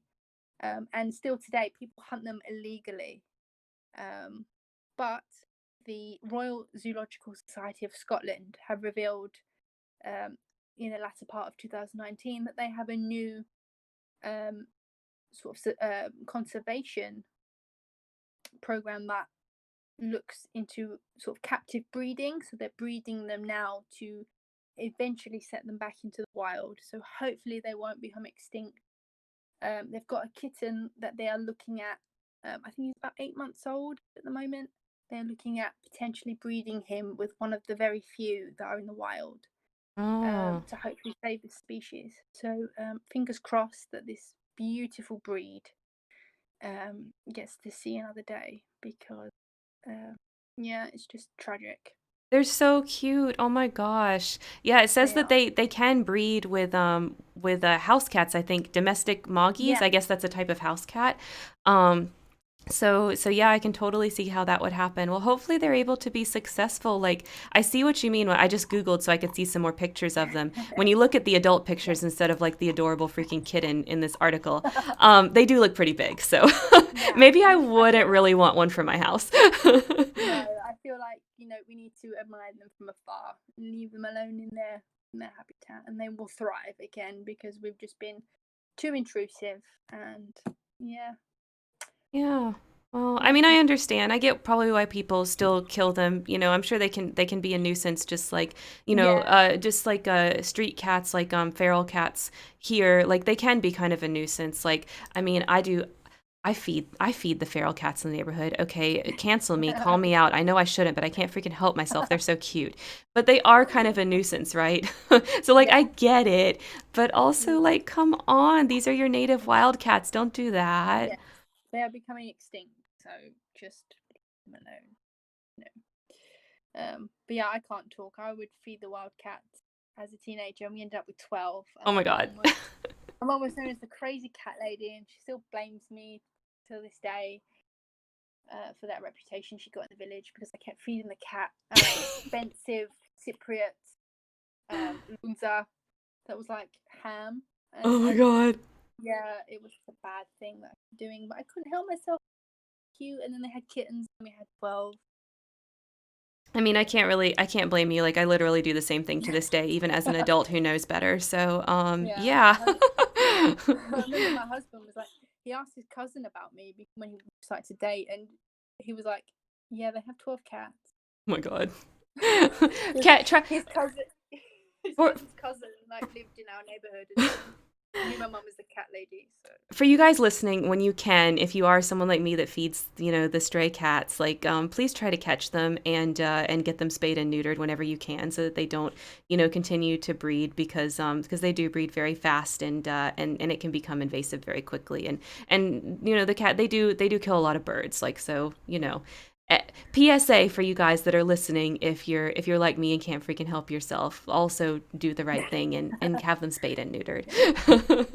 and hey, Summer, I would have Cersei. Okay, send it to me. Thank Yeah. you. Okay, so that's it, Yep, right? That's our show for today. Okay, let me switch that it back is. to webcam only, and we'll say our goodbyes. All right. Thank you so much for everybody coming out today. We had really great viewership today. If you're not already following here on the Twitch channel, please go ahead and click follow. It's just down there. Sorry, it's mirrored, so I had to just check. It's down there. So go ahead and click that so that you're able to be alerted every time that we stream. But we stream very regularly. It's every Saturday from noon to 2, and we're in Eastern time. If I'm available, we're always streaming, right? Landon is typically my co-host, but today we have Naomi, and actually, Naomi is coming back next week too, right? Yeah. So it's going to be me and Naomi again next week. And other ways that you can find us, I have a YouTube channel where I post roleplay help videos every Wednesday at 2 p.m. Eastern. Those are a little bit more like discrete, specific topic, not so much kind of like rambling conversation like we're having today. They're much more like, how-to type of videos. And then the other place where I actually post content is on Twitter. My Twitter is It's Karen Terry.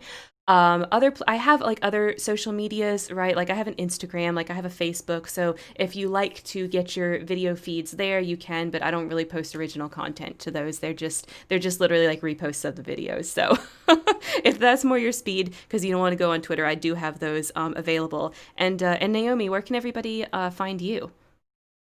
I'm on Instagram at naomi.colors. That's about it. Other Okay. than if you want to join our group RP on Yes. Discord, which is Atlantis. Yes. Um, I don't know if you have that linked anywhere or if they can find that in a cafe. So they can find that in the cafe. So if you guys are interested in our role play group, then what I would recommend doing is first go ahead and join the cafe. That is the Discord server for my channel. It's linked down below this channel. If you scroll down to like the little banners and stuff, you'll find it.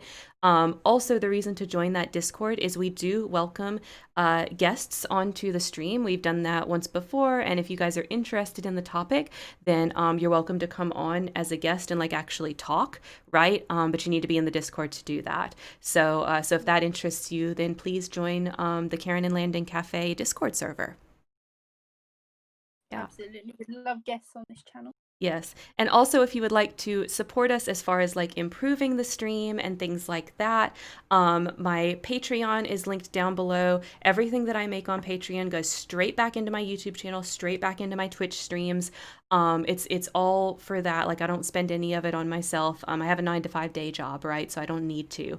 Or if one-time donations are more your speed, we also have PayPal, again, linked down below this video, if you'd like to give just like a one-time as opposed to a monthly subscription. Yeah, and I think that's it, right? We're good. Okay. Thanks, everyone. Thank you, guys. Bye. Bye. See you next week. And don't forget to make it a great day.